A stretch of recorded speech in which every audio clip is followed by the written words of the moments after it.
നമസ്കാരം, P S C today YouTube ചാനലിലേക്ക് ഏവർക്കും സ്വാഗതം. സുഹൃത്തുക്കളെ, നമ്മൾ നോക്കാൻ പോകുന്നത് നമ്മുടെ സെക്രട്ടേറിയറ്റ് അറ്റൻഡർ പ്രിലിംസിന്റെ ഫേസ് 1ന്റെ ക്വസ്റ്റ്യൻ ഡിസ്കഷനും അതുപോലെ തന്നെ ഡീപ്പ് ആയിട്ടുള്ള റിലേറ്റഡ് ഫാക്ട്സിന്റെ പാർട്ട് 2 ആണ്. പാർട്ട് 1 ഓൾറെഡി നമ്മുടെ ചാനലിൽ അപ്ലോഡ് ചെയ്തിട്ടുണ്ട്. കാണാത്ത സുഹൃത്തുക്കൾക്ക് വേണ്ടി ലിങ്ക് അപ്ലോഡ് ചെയ്തിരിക്കാം. അപ്പോൾ നമുക്ക് നോക്കാം secretariat attender prelims phase 1 question discussion and deep related facts part 2. ഏഴാമത്തെ ചോദ്യം, സ്വാതന്ത്ര്യ സമര കാലത്ത് മലബാറിൽ പ്രസിദ്ധീകരിച്ച അൽ അമീൻ പത്രവുമായി ബന്ധപ്പെട്ട് താഴെ കൊടുത്തിരിക്കുന്ന പ്രസ്താവനകളിൽ ശരിയായത് ഏത് എന്നാണ് ചോദിച്ചിരിക്കുന്നത്. നമുക്ക് നോക്കാം ഏതൊക്കെയാണ് ശരിയെന്നുള്ളത്. മുഹമ്മദ് അബ്ദുൾ റഹ്മാൻ സാഹിബിന്റെ നേതൃത്വത്തിലാണ് ആരംഭിച്ചത്, ശരിയാണ്. 1924 ഒക്ടോബർ 12 ആരംഭിച്ചത്, അതും ശരിയാണ്. 1939 ബ്രിട്ടീഷ് സർക്കാർ പത്രം നിരോധിച്ചു, അതും ശരി തന്നെയാണ്. അപ്പൊ ഇവിടെ ശരിയായ ഉത്തരം ഏതാ സുഹൃത്തുക്കളെ? ഓപ്ഷൻ എ ആണ്. 1, 2, 3 മാത്രമാണ് ശരി. പത്ര ഓഫീസ് സ്ഥിതി ചെയ്യുന്നത് താനൂരല്ല. എവിടെയായിരുന്നു പത്രം ഓഫീസ് സ്ഥിതി ചെയ്തിരുന്നത്? അത് നമ്മുടെ കോഴിക്കോടായിരുന്നു കേട്ടോ. അതൊന്ന് ഓർത്തു വെച്ചേക്കുക. അപ്പൊ ഒന്നുകൂടി പറയാം, സ്വാതന്ത്ര്യ സമര കാലത്ത് മലബാറിൽ പ്രസിദ്ധീകരിച്ച അൽ അമീൻ പത്രവുമായി ബന്ധപ്പെട്ട് താഴെ കൊടുത്തിരിക്കുന്ന പ്രസ്താവന ശരിയായത് ഏതൊക്കെയാ? മുഹമ്മദ് അബ്ദുൾ റഹ്മാൻ സാഹിബിന്റെ നേതൃത്വത്തിലാണ് ആരംഭിച്ചത്. 1939 ബ്രിട്ടീഷ് സർക്കാർ പത്രം നിരോധിച്ചു. പത്രത്തിന്റെ ഓഫീസ് സ്ഥിതി ചെയ്യുന്നത് താനൂരിലാണോ? അല്ല. പിന്നെ എവിടെയാണ്? കോഴിക്കോടാണ്. ശ്രദ്ധിച്ചോളണേ, എവിടെയാണ്? കോഴിക്കോടാണ്. അൽ അമീൻ പത്രം. അൽ അമീൻ പത്രം ആരംഭിച്ചത് മുഹമ്മദ് അബ്ദുൾ റഹ്മാൻ സാഹിബ്. അൽ അമീൻ പത്രം സ്ഥാപിച്ചതാരാണ്? മുഹമ്മദ് അബ്ദുൾ റഹ്മാൻ സാഹിബാണ്. അൽ അമീൻ പത്രത്തിന്റെ ആസ്ഥാനം കോഴിക്കോട്. അൽ അമീൻ പത്രത്തിന്റെ ആസ്ഥാനം എവിടെയായിരുന്നു? കോഴിക്കോടായിരുന്നു. അൽ അമീൻ പത്രം ആരംഭിച്ച വർഷം 1924 ഒക്ടോബർ മാസം 12 അൽ അമീൻ പത്രം ആരംഭിച്ച വർഷം 1924 ഒക്ടോബർ മാസം 12 അൽ അമീൻ പത്രത്തിന്റെ ആദ്യത്തെ പതിപ്പിൽ ആശംസാ കവിത എഴുതിയ കവി വള്ളത്തോൾ നാരായണ മേനോനാണ്. പഠിച്ചോളനെ, അൽ അമീൻ പത്രത്തിന്റെ ആദ്യ പതിപ്പിൽ ആശംസാ കവിത എഴുതിയ കവി ആരാണ്? വള്ളത്തോൾ നാരായണ മേനോനാണ്. അൽ അമീൻ പത്രത്തിന്റെ എഡിറ്റർ ആരായിരുന്നു? മുഹമ്മദ് അബ്ദുൾ റഹ്മാൻ സാഹിബ് ആയിരുന്നു. അൽ അമീൻ പത്രത്തിന്റെ എഡിറ്റർ ആരായിരുന്നു? മുഹമ്മദ് അബ്ദുൾ റഹ്മാൻ സാഹിബ് ആയിരുന്നു. ഒന്നുകൂടി പറയാം സുഹൃത്തുക്കളെ, ശ്രദ്ധിക്കുക. അൽ അമീൻ പത്രത്തെ പറ്റിയാണ് നമ്മൾ പറഞ്ഞുകൊണ്ടിരുന്നത്. അൽ അമീൻ പത്രം ആരംഭിച്ചത് മുഹമ്മദ് അബ്ദുൾ റഹ്മാൻ സാഹിബ് ആയിരുന്നു. അൽ അമീൻ പത്രത്തിന്റെ ആസ്ഥാനം കോഴിക്കോടായിരുന്നു. അൽ അമീൻ പത്രം ആരംഭിച്ച വർഷം 1924 ഒക്ടോബർ മാസം 12 അൽ അമീൻ പത്രത്തിന്റെ ആദ്യ പതിപ്പിൽ ആശംസാ കവിത എഴുതിയ കവി വള്ളത്തോൾ നാരായണ മേനോൻ. അൽ അമീൻ പത്രത്തിന്റെ എഡിറ്റർ മുഹമ്മദ് അബ്ദുൾ റഹ്മാൻ സാഹിബാണ്. കോഴിക്കോട് നിന്ന് പുറത്തിറങ്ങുന്ന രണ്ടാമത്തെ പത്രം എന്നറിയപ്പെടുന്നത് അൽ അമീൻ പത്രം. കോഴിക്കോട് നിന്നും പുറത്തിറങ്ങുന്ന രണ്ടാമത്തെ പത്രം എന്നറിയപ്പെടുന്നത് ഏതായിരുന്നു? അൽ അമീൻ പത്രമായിരുന്നു. അൽ അമീൻ ദിനപത്രമായ തീയതി 1930 ജൂൺ മാസം 25 അൽ അമീൻ ദിനപത്രമായി മാറിയത് 1930 ജൂൺ മാസം 25 അൽ അമീൻ പത്രം ആദ്യമായി കണ്ടുകെട്ടിയ തീയതി 1930 നവംബർ മാസം 20 അന്ന് കണ്ടുകെട്ടിയത് നമ്മുടെ തിരുവിതാംകൂർ ഗവൺമെന്റ് ആയിരുന്നു കേട്ടോ. അൽ അമീൻ പത്രം ആദ്യമായി കണ്ടുകെട്ടിയ തീയതി 1930 നവംബർ മാസം 20 ആയിരുന്നു. ആരാ കണ്ടുകെട്ടിയെന്ന് ചോദിച്ചാൽ നമ്മുടെ ബ്രിട്ടീഷുകാരുടെ ശക്തമായ ഇടപെടൽ മൂലം തിരുവിതാംകൂർ രാജവംശമായിരുന്നു ഇത് കണ്ടുകെട്ടാൻ തീരുമാനിച്ചത്. അൽ അമീൻ പത്രത്തിന്റെ 100ാം വാർഷികം ആചരിച്ചത് 2024 ഇമ്പോർട്ടന്റ് ആണ്. അൽ അമീൻ പത്രത്തിന്റെ 100ാം വാർഷികം ആചരിച്ചത് 2024 2024 ഓൺലൈൻ പോർട്ടലിലൂടെ പുനരാരംഭിക്കുവാൻ തീരുമാനിച്ച കേരളത്തിലെ സ്വാതന്ത്ര്യ സമരകാലത്ത് ദിനപത്രം എന്നറിയപ്പെടുന്നത് അൽ അമീൻ പത്രമാണ്. 2024 ഓൺലൈൻ പോർട്ടലിലൂടെ പുനരാരംഭിക്കുവാൻ തീരുമാനിച്ച കേരള സ്വാതന്ത്ര്യ സമരകാലത്തെ ദിനപത്രം എന്ന് ചോദിച്ചാൽ അത് അൽ അമീൻ പത്രമാണ്. ഒന്നുകൂടി പറയാം സുഹൃത്തുക്കളെ, ശ്രദ്ധിക്കുക. കോഴിക്കോട് നിന്ന് പുറത്തിറങ്ങുന്ന രണ്ടാമത്തെ പത്രം എന്നറിയപ്പെടുന്നത് അൽ അമീൻ പത്രം. അൽ അമീൻ ദിനപത്രമായ തീയതി 1930 ജൂൺ മാസം 25 അൽ അമീൻ പത്രം ആദ്യമായി കണ്ടുകെട്ടിയ തീയതി 1930 നവംബർ മാസം 20 അൽ അമീൻ പത്രത്തിന്റെ 100ാം വാർഷികം ആചരിച്ചത് 2024 2024 ഓൺലൈൻ പോർട്ടലിലൂടെ പുനരാരംഭിക്കുവാൻ തീരുമാനിച്ച കേരള സ്വാതന്ത്ര്യ സമരകാലത്തെ ദിനപത്രം എന്നറിയപ്പെടുന്നത് അൽ അമീൻ പത്രമാണ്. എട്ടാമത്തെ ചോദ്യം, താഴെ കൊടുത്തിരിക്കുന്നവയിൽ തെറ്റായ ജോഡി കണ്ടെത്താനാണ്. ഇതിൽ തെറ്റായ ജോഡി ഏതാ സുഹൃത്തുക്കളെ? ഇവിടെ ഓടക്കുഴൽ അവാർഡ് ഡി വിനയചന്ദ്രൻ അല്ല ലഭിച്ചത്, അത് മാത്രമാണ് തെറ്റ്. ബാക്കി എല്ലാം ശരിയാണ്. എഴുത്തച്ഛൻ പുരസ്കാരം NS മാധവൻ ലഭിച്ചു. വയലാർ അവാർഡ് അശോകൻ ചെരുവിന് ലഭിച്ചു. അതുപോലെ കേരള ജ്യോതി പുരസ്കാരം MK സാനുവിനാണ് ലഭിച്ചത്. ഓടക്കുഴൽ അവാർഡ് ഡി വിനയചന്ദ്രൻ അല്ല ലഭിച്ചത്. കേരളത്തിലെ അവാർഡുകളുമായി ബന്ധപ്പെട്ട ഒരു ക്ലാസ് കഴിഞ്ഞ ദിവസം നമ്മൾ അപ്ലോഡ് ചെയ്തിരുന്നു. അതിന്റെ ലിങ്ക് ഡിസ്ക്രിപ്ഷനിൽ കൊടുത്തിരിക്കാം. അവിടെ വ്യക്തമായിട്ട് സുഹൃത്തുക്കൾക്ക് ഇവയെല്ലാം പഠിക്കാം. 9ാമത്തെ ചോദ്യം, താഴെ കൊടുത്തിരിക്കുന്ന സംഭവങ്ങളുടെ ശരിയായ കാലഗണനാക്രമം ഏതാണ് എന്നാണ് ചോദിച്ചിരിക്കുന്നത്. അതിർത്തി ഗാന്ധിയുടെ മരണം, മലബാർ കലാപം, ക്ഷേത്രപ്രവേശന വിളംബരം, ജവഹർലാൽ നെഹ്റുവിന്റെ മരണം. അപ്പൊ ഇതിനകത്ത് ഈ കാലഗണന അനുസരിച്ച് അറേഞ്ച് ചെയ്യാനാണ് പറഞ്ഞിരിക്കുന്നത്. നമുക്ക് നോക്കാം. നമ്മുടെ ശരിയായ ഉത്തരം എന്ന് പറയുന്നത് ഓപ്ഷൻ എ ആണ്. സുഹൃത്തുക്കൾ ശ്രദ്ധിക്കുക. ആദ്യം നടന്നത് മലബാർ കലാപമാണ്. അതിനുശേഷം നടന്നത് എന്ന് ചോദിച്ചാൽ ക്ഷേത്രപ്രവേശന വിളംബരം. അതിനുശേഷം നടന്നതാണ് ജവഹർലാൽ നെഹ്റുവിന്റെ മരണം എന്ന് പറയുന്നത്. അതിനുശേഷം നടന്നതാണ് നമ്മുടെ അതിർത്തി ഗാന്ധിയുടെ മരണം എന്ന് പറയുന്നത്, അല്ലെങ്കിൽ ഖാൻ അബ്ദുൽ ഗാഫർ ഖാന്റെ മരണം എന്ന് പറയുന്നത്. അപ്പൊ സുഹൃത്തുക്കളാണ് ഓർത്തു വെക്കുക. കഴിഞ്ഞ ഒരു എക്സ്പ്ലനേഷൻ വീഡിയോയിൽ നമ്മൾ അതിർത്തി ഗാന്ധിയുടെ മരണമൊക്കെ വ്യക്തമായിട്ട് പറഞ്ഞിരുന്നു. എന്നാലും നമുക്ക് ഒന്നുകൂടി പഠിക്കാം. PSC ആവർത്തിച്ച് ചോദിക്കുന്ന വ്യക്തിത്വങ്ങളും അവരുടെ ജനനവും മരണവുമാണ്. ഇത്രയും വ്യക്തിത്വങ്ങളെങ്കിലും വ്യക്തമായിട്ട് നമ്മൾ പഠിക്കേണ്ടതുണ്ട്. അപ്പോൾ PSC ആവർത്തിച്ച് ചോദിക്കുന്ന വ്യക്തിത്വങ്ങളും അവരുടെ ജനനവും മരണവും. മഹാത്മാഗാന്ധി ജനിച്ചത് 1869 ഒക്ടോബർ മാസം 2-ാം തീയതി. അദ്ദേഹം മരിച്ചത് 1948 ജനുവരി മാസം 30-ാം തീയതി. നമുക്ക് എല്ലാവർക്കും അറിയാവുന്ന പോയിന്റ് ആണ്. മഹാത്മാഗാന്ധിയുടെ ജനനം 1869 ഒക്ടോബർ മാസം 2-ാം തീയതി. മരണം 1948 ജനുവരി മാസം 30-ാം തീയതി. ജവഹർലാൽ നെഹ്റു 1889 നവംബർ മാസം 14-ാം തീയതി ജനിച്ചു. 1964 മെയ് മാസം 27-ാം തീയതി മരണപ്പെട്ടു. ജവഹർലാൽ നെഹ്റു 1889 നവംബർ മാസം 14-ാം തീയതി ജനിക്കുന്നു. 1964 മെയ് മാസം 27-ാം തീയതി മരണപ്പെടുന്നു. ഡോക്ടർ രാജേന്ദ്ര പ്രസാദ് 1884 ഡിസംബർ മാസം 3-ാം തീയതി ജനിക്കുന്നു. 1963 ഫെബ്രുവരി മാസം 28-ാം തീയതി മരണപ്പെടുന്നു. ഡോക്ടർ രാജേന്ദ്ര പ്രസാദ് 1884 ഡിസംബർ മാസം 3-ാം തീയതി ജനിക്കുന്നു. 1963 ഫെബ്രുവരി മാസം 28-ാം തീയതി മരണപ്പെടുന്നു.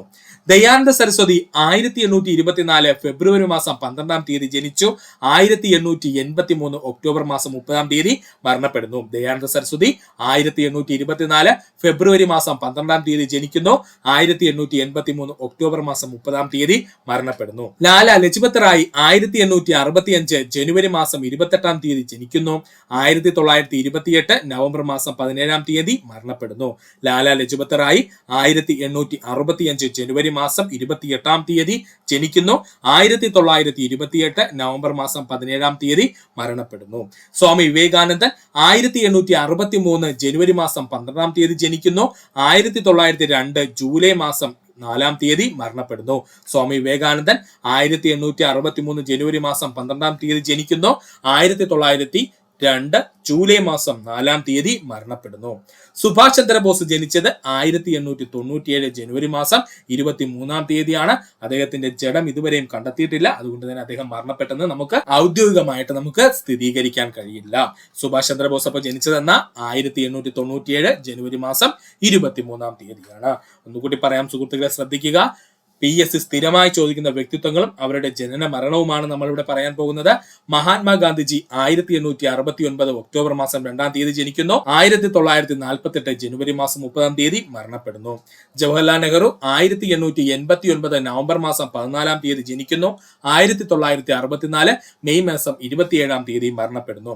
ഡോക്ടർ രാജേന്ദ്ര പ്രസാദ് 1884 ഡിസംബർ മാസം 3-ാം തീയതി ജനിക്കുന്നു. 1963 ഫെബ്രുവരി മാസം 28-ാം തീയതി മരണപ്പെടുന്നു. ദയാനന്ദ സരസ്വതി 1824 ഫെബ്രുവരി മാസം 12-ാം തീയതി ജനിക്കുന്നു. 1883 ഒക്ടോബർ മാസം 30-ാം തീയതി മരണപ്പെടുന്നു. ലാല ലജ്പത് റായ് 1865 ജനുവരി മാസം 28-ാം തീയതി ജനിക്കുന്നു.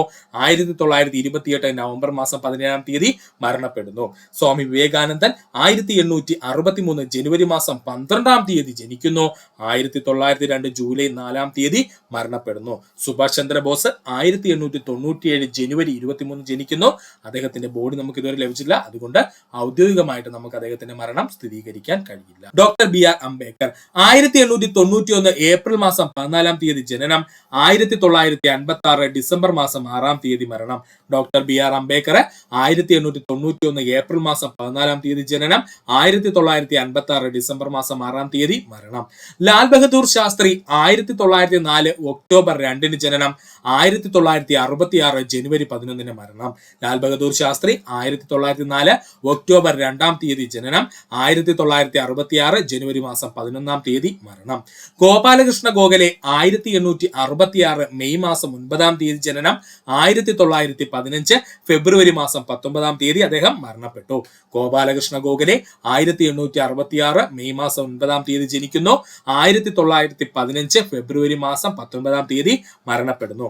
റാണി ലക്ഷ്മിഭായ്, അതായത് നമ്മുടെ ഝാൻസി റാണിയെ പറ്റിയാണ് പറഞ്ഞത്. 1835 നവംബർ മാസം 19 ജനനം. 1858 ജൂൺ മാസം 18 മരണം. റാണി ലക്ഷ്മിഭായി 1835 നവംബർ 19 ജനനം. 1858 ജൂൺ മാസം 18 മരണം. മംഗൾ പാണ്ഡെ 1827 ജൂലൈ 19 ജനനം. 1857 ഏപ്രിൽ മാസം 8 മരണം. മംഗൾ പാണ്ഡെ 1827 ജൂലൈ മാസം 19 ജനനം. 1857 ഏപ്രിൽ 8 മരണം. ബാലഗംഗാധര തിലക് 1856 ജൂലൈ 23 ജനനം. 1920 ഓഗസ്റ്റിലെ മരണം. ബാലഗംഗാധര തിലകൻ 1856 ജൂലൈ 23 ജനനം. മരണം 1920 ഓഗസ്റ്റ് 1 ഒന്നുകൂടി പറയാം സുഹൃത്തുക്കളെ, ശ്രദ്ധിക്കുക. BR അംബേദ്കറിന്റെ ജനനം എന്ന് പറയുന്നത് 1891 ഏപ്രിൽ മാസം 14 മരണം 1956 ഡിസംബർ മാസം 6 ലാൽ ബഹദൂർ ശാസ്ത്രി 1904 ഒക്ടോബർ 2 ജനിക്കുന്നു. 1966 ജനുവരി 11 മരണപ്പെടുന്നു. ഗോപാലകൃഷ്ണ ഗോഖലെ 1866 മെയ് മാസം 9 ജനിക്കുന്നു. 1915 ഫെബ്രുവരി മാസം 19 മരണപ്പെടുന്നു.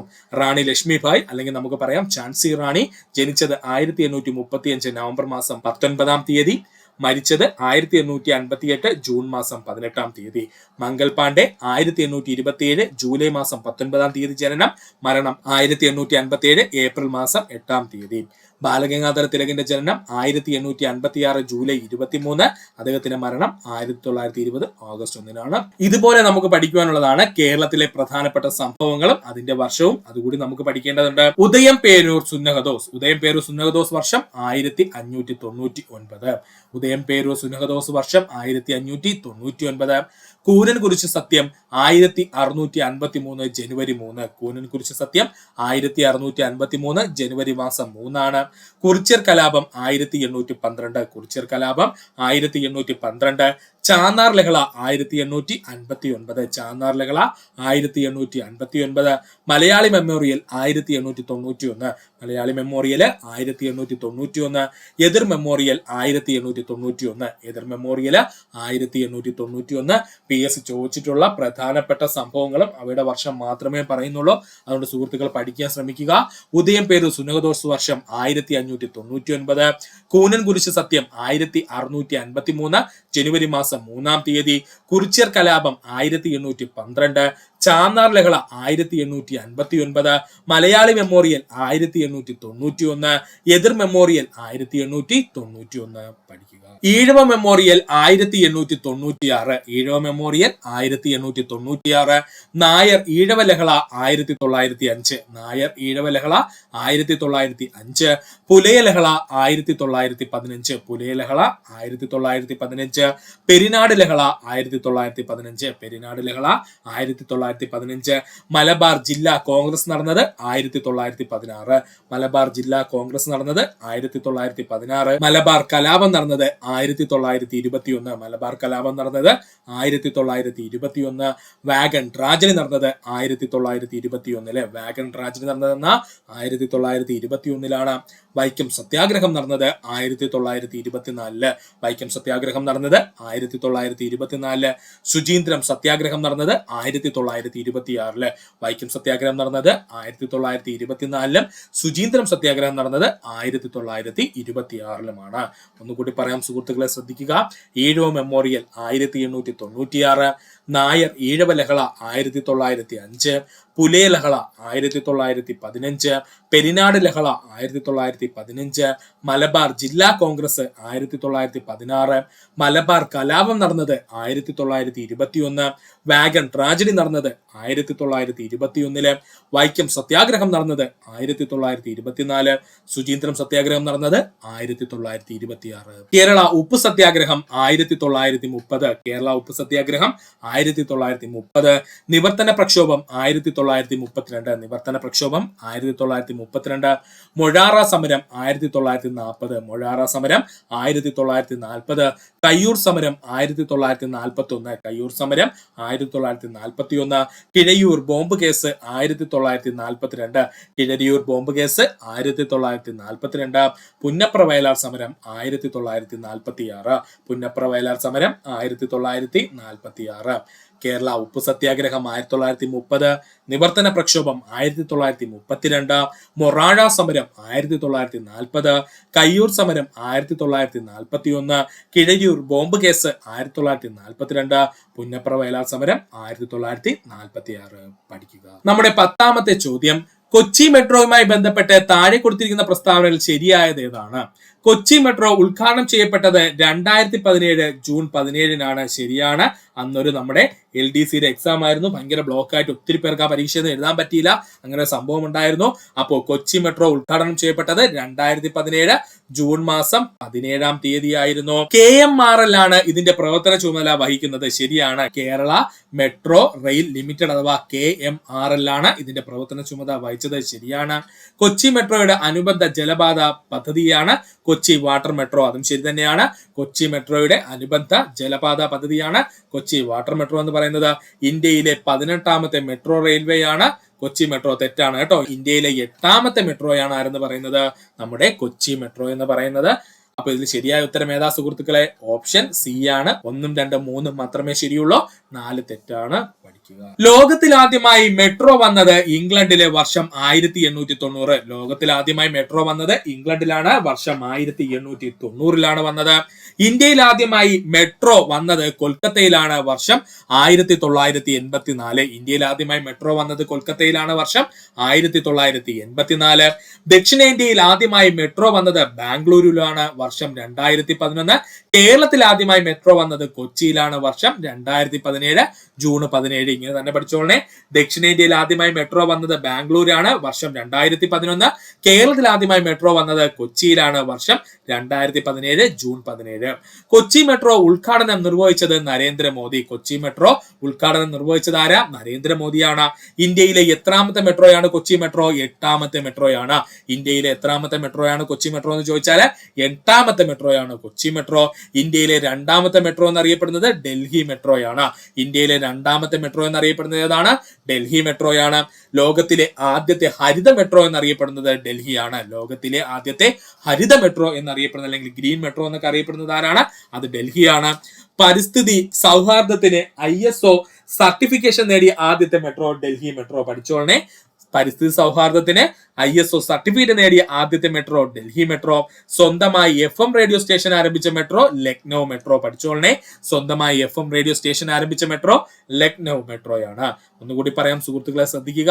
ലോകത്തിൽ ആദ്യമായി മെട്രോ വന്നത് ഇംഗ്ലണ്ടിൽ. വർഷം 1890. ഇന്ത്യയിൽ ആദ്യമായി മെട്രോ വന്നത് കൊൽക്കത്ത. വർഷം 1984. ദക്ഷിണേന്ത്യയിൽ ആദ്യമായി മെട്രോ വന്നത് ബാംഗ്ലൂര്. വർഷം 2011. കേരളത്തിൽ ആദ്യമായി മെട്രോ വന്നത് കൊച്ചി. വർഷം 2017 ജൂൺ 17. കൊച്ചി മെട്രോ ഉദ്ഘാടനം നിർവഹിച്ചത് നരേന്ദ്രമോദി. കൊച്ചി മെട്രോ ഉദ്ഘാടനം നിർവഹിച്ചത് ആരാണ്? നരേന്ദ്രമോദിയാണ്. അതുപോലെ തന്നെ ഇന്ത്യയിലെ എത്രാമത് മെട്രോയാണ് കൊച്ചി മെട്രോ എന്ന് ചോദിച്ചാൽ 8ാമത് മെട്രോയാണ്. ഇന്ത്യയിലെ എത്രാമത്തെ മെട്രോയാണ് കൊച്ചി മെട്രോ എന്ന് ചോദിച്ചാൽ 8ാമത്. ഇന്ത്യയിലെ 2ാമത്തെ മെട്രോ ഡൽഹി മെട്രോ.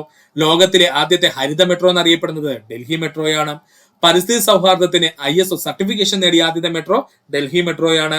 സ്വന്തമായി FM റേഡിയോ സ്റ്റേഷൻ ആരംഭിച്ച മെട്രോ ലക്നൗ മെട്രോയാണ്. പഠിക്കുക. ആദ്യമായി ഭൂഗർഭ മെട്രോ നിലവിൽ വരുന്നത് കൊൽക്കത്ത. ആദ്യമായിട്ട് ഭൂഗർഭ മെട്രോ നിലവിൽ വരുന്നത് കൊൽക്കത്തയിലാണ്. മെട്രോകളിലും ബസ്സുകളിലും സ്ത്രീകൾക്ക് സൗജന്യ യാത്ര പ്രഖ്യാപിച്ചത് ഡൽഹിയാണ്. മെട്രോകളിലും ബസ്സുകളിലും സ്ത്രീകൾക്ക് സൗജന്യ യാത്ര പ്രഖ്യാപിച്ചത് ഡൽഹിയിലാണ്. പൂർണ്ണമായും ഇന്ത്യയിൽ നിർമ്മിച്ച ആദ്യത്തെ മെട്രോ ട്രെയിൻ മോവിയ. പഠിച്ചോളണേ. പൂർണ്ണമായും ഇന്ത്യയിൽ നിർമ്മിച്ച ആദ്യത്തെ മെട്രോ ട്രെയിൻ ഏതാണ്? മോവിയയാണ്. ബാംഗ്ലൂർ മെട്രോ അറിയപ്പെടുന്നത് നമ്മ മെട്രോ എന്നാണ്. ബാംഗ്ലൂർ മെട്രോ അറിയപ്പെടുന്ന പേരെന്താണ്? നമ്മ മെട്രോ എന്നാണ്. ഡൽഹി മെട്രോ കോർപ്പറേഷൻ ചെയർമാൻ ആയിരുന്ന ആദ്യത്തെ മലയാളി E ശ്രീധരനാണ്. ഡൽഹി മെട്രോ കോർപ്പറേഷൻ ചെയർമാൻ ആയിരുന്ന ആദ്യത്തെ മലയാളി ആരാ? E E ശ്രീധരനാണ്. കൊച്ചി മെട്രോയുടെ ആദ്യ പ്രോജക്ട് ഡയറക്ടർ ഇ ശ്രീധരനാണ്. കൊച്ചി മെട്രോയുടെ ആദ്യത്തെ പ്രോജക്ട് ഡയറക്ടർ ഇ ശ്രീധരനാണ്. കൊച്ചി മെട്രോയുടെ കോച്ചുകൾ നിർമ്മിച്ചിരിക്കുന്ന ഫ്രഞ്ച് കമ്പനി അൽസ്റ്റോം എന്ന് പറയുന്ന കമ്പനിയാണ് കേട്ടോ. കൊച്ചി മെട്രോയുടെ കോച്ചുകൾ നിർമ്മിച്ചിരിക്കുന്ന ഫ്രഞ്ച് കമ്പനി ഏതാണ്? അൽസ്റ്റോം എന്ന് പറയുന്ന കമ്പനിയാണ്. ഒന്നുകൂടി പറയാം സുഹൃത്തുക്കളെ, ശ്രദ്ധിക്കുക. ആദ്യമായി ഭൂഗർഭ മെട്രോ നിലവിൽ വരുന്നത് കൊൽക്കത്ത. മെട്രോകളിലും ബസ്സുകളിലും സ്ത്രീകൾക്ക് സൗജന്യ യാത്ര പ്രഖ്യാപിച്ചത് ഡൽഹി. പൂർണ്ണമായും ഇന്ത്യയിൽ നിർമ്മിച്ച ആദ്യത്തെ മെട്രോ ട്രെയിൻ നോവിയ. ബാംഗ്ലൂരു മെട്രോ അറിയപ്പെടുന്ന പേര് നമ്മ മെട്രോ. ഡൽഹി മെട്രോ കോർപ്പറേഷൻ ചെയർമാനായിരുന്ന ആദ്യത്തെ മലയാളി ഇ ശ്രീധരൻ. കൊച്ചി മെട്രോയുടെ ആദ്യ project director E Sreedharan. Kochi മെട്രോയുടെ കോച്ചുകൾ നിർമ്മിച്ചിരിക്കുന്ന ഫ്രഞ്ച് കമ്പനി ഏതാണ്? അൽസ്റ്റോം ആണ്. അടുത്തതായി നമുക്ക് പഠിക്കുവാനുള്ളതാണ് കൊച്ചി വാട്ടർ മെട്രോ. ഉറപ്പായിട്ടും ഈ ഭാഗത്തു നിന്ന് ഒരു ക്വസ്റ്റ്യൻ പ്രതീക്ഷിക്കാം. കൊച്ചി വാട്ടർ മെട്രോ ലോകത്തിലെ ഏറ്റവും വലിയ നഗര ജലഗതാഗത സംവിധാനം കൊച്ചി വാട്ടർ മെട്രോ. പഠിച്ചോളണേ, ലോകത്തിലെ ഏറ്റവും വലിയ നഗര ജലഗതാഗത സംവിധാനം എന്നറിയപ്പെടാൻ പോകുന്നത് ഞാനാ?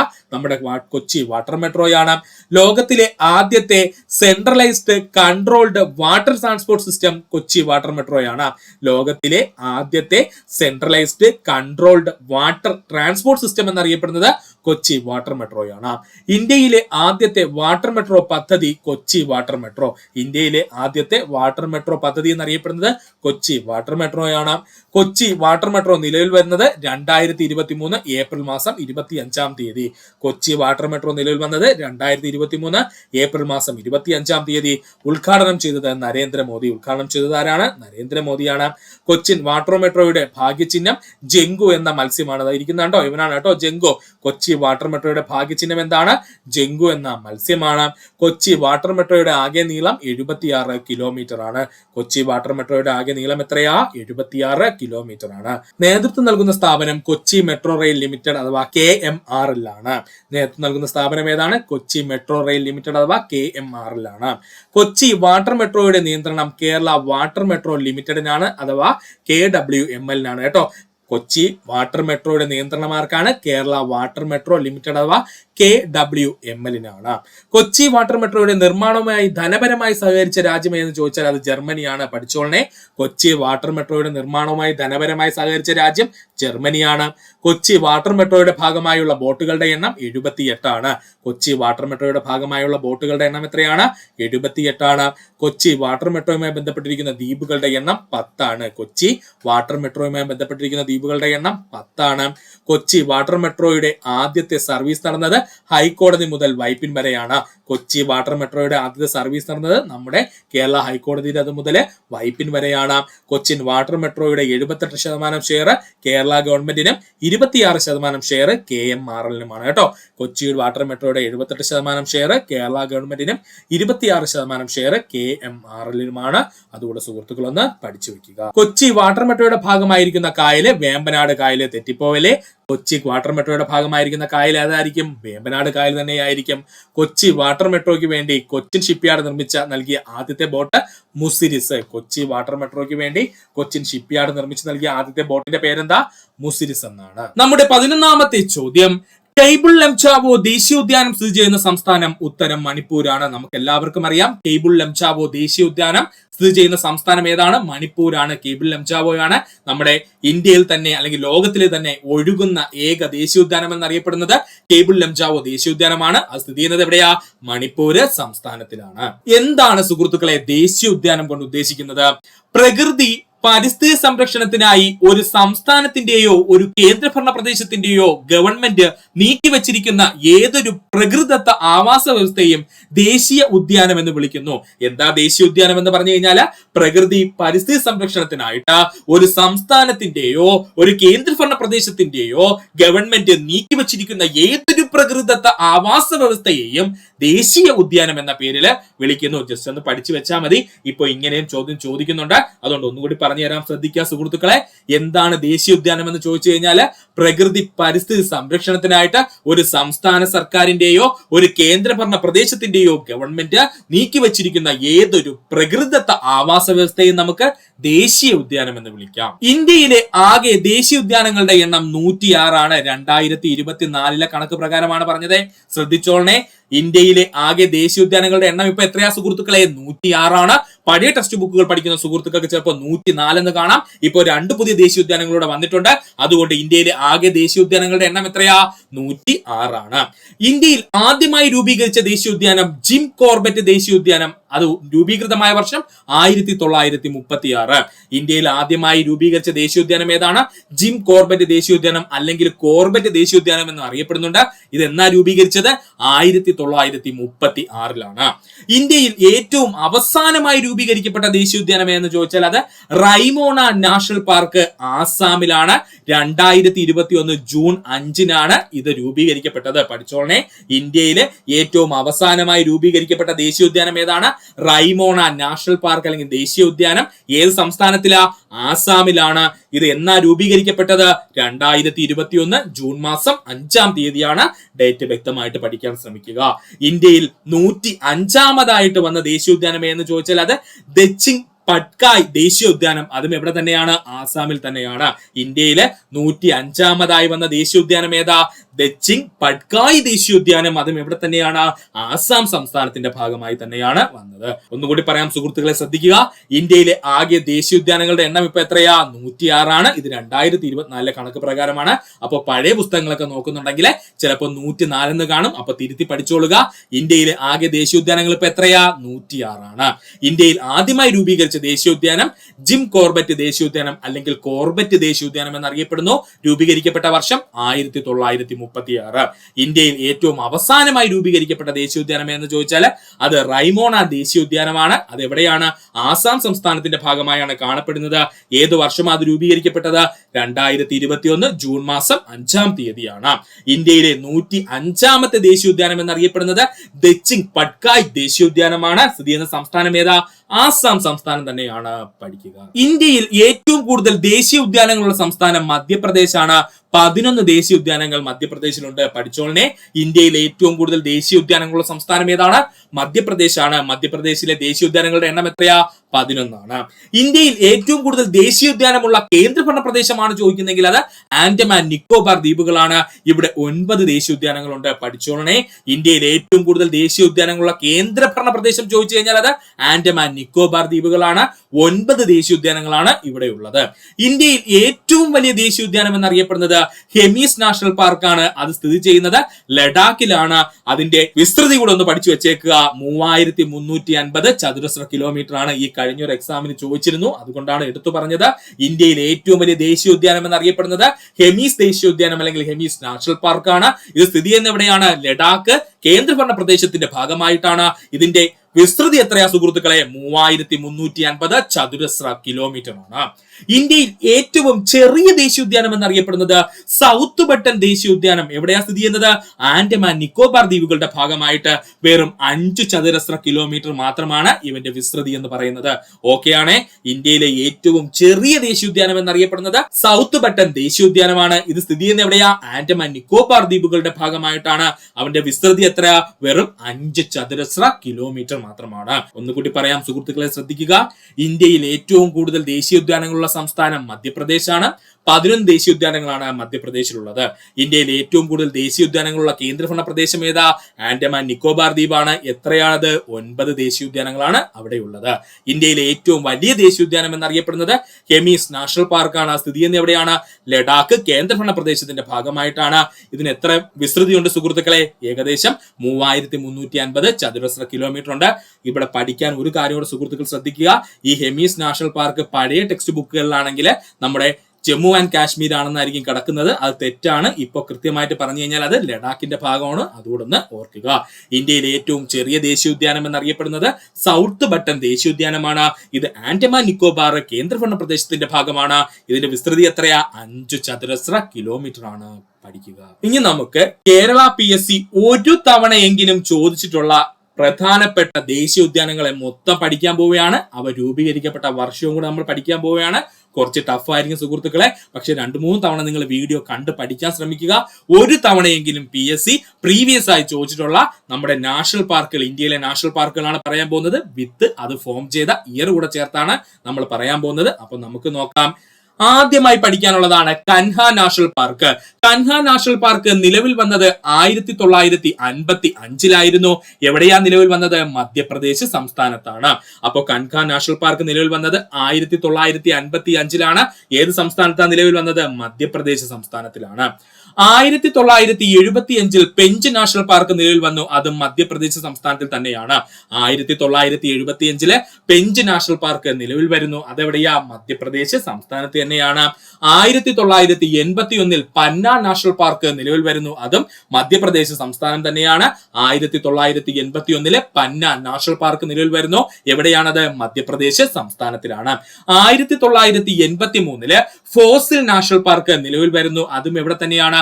മധ്യപ്രദേശ് സംസ്ഥാനത്ത് തന്നെയാണ്. 1983 ഫോസിൽ നാഷണൽ പാർക്ക് നിലവിൽ വരുന്നു, എവിടെയാണ്? മധ്യപ്രദേശ് സംസ്ഥാനത്തിലാണ്. അപ്പോൾ മധ്യപ്രദേശ് സംസ്ഥാനത്തിന്റെ ഭാഗമായിട്ടുള്ള പ്രധാനപ്പെട്ട 4 നാഷണൽ പാർക്കുകൾ നമ്മൾ പഠിച്ചിരിക്കണം. ഇത് 4 PSC പ്രീവിയസ് ആയി ചോദിച്ചതാണ്. ഓരോന്നായിട്ട് ഒന്നുകൂടെ പറയാം, സുഹൃത്തുക്കളെ ശ്രദ്ധിക്കുക. 1955 കൻഹ നാഷണൽ പാർക്ക് നിലവിൽ വരുന്നു, എവിടെയാ? മധ്യപ്രദേശ് സംസ്ഥാനത്ത്. 1975 പെഞ്ച് നാഷണൽ പാർക്ക് നിലവിൽ വരുന്നു, മധ്യപ്രദേശ് സംസ്ഥാനത്ത് തന്നെയാണ്. 1981 പന്ന നാഷണൽ പാർക്ക് നിലവിൽ വരുന്നു, മധ്യപ്രദേശ് സംസ്ഥാനത്തില്. അതുപോലെ 1983 ഫോസിൽ നാഷണൽ പാർക്ക് നിലവിൽ വരുന്നു, എവിടെയാണ്? മധ്യപ്രദേശ് സംസ്ഥാനത്ത്. പഠിക്കുക. അടുത്തതായി നമുക്ക് പഠിക്കുവാനുള്ളത് കർണാടക സംസ്ഥാനത്തിന്റെ ഭാഗമായിട്ട് PSC ചോദിച്ചുള്ള പ്രധാനപ്പെട്ട 5 നാഷണൽ പാർക്കുകളാണ്. പഠിച്ചു വെച്ചോളണം, വളരെ ഇമ്പോർട്ടന്റ് ആണ്. കർണാടക സംസ്ഥാനത്തിന്റെ ഭാഗമായിട്ടുള്ള 5 നാഷണൽ പാർക്കുകൾ. 1974 ബന്ദിപ്പൂർ നാഷണൽ പാർക്ക് കർണാടക സംസ്ഥാനത്തിന്റെ ഭാഗമായി നിലവിൽ വന്നു. 1974 ബന്ദിപ്പൂർ നാഷണൽ പാർക്ക് കർണാടക സംസ്ഥാനത്തിന്റെ ഭാഗമായി നിലവിൽ വന്നു.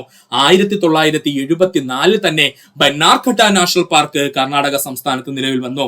1974 ബന്നാർഘട്ട നാഷണൽ പാർക്ക് കർണാടക സംസ്ഥാനത്തിന്റെ ഭാഗമായിട്ട് നിലവിൽ വന്നു.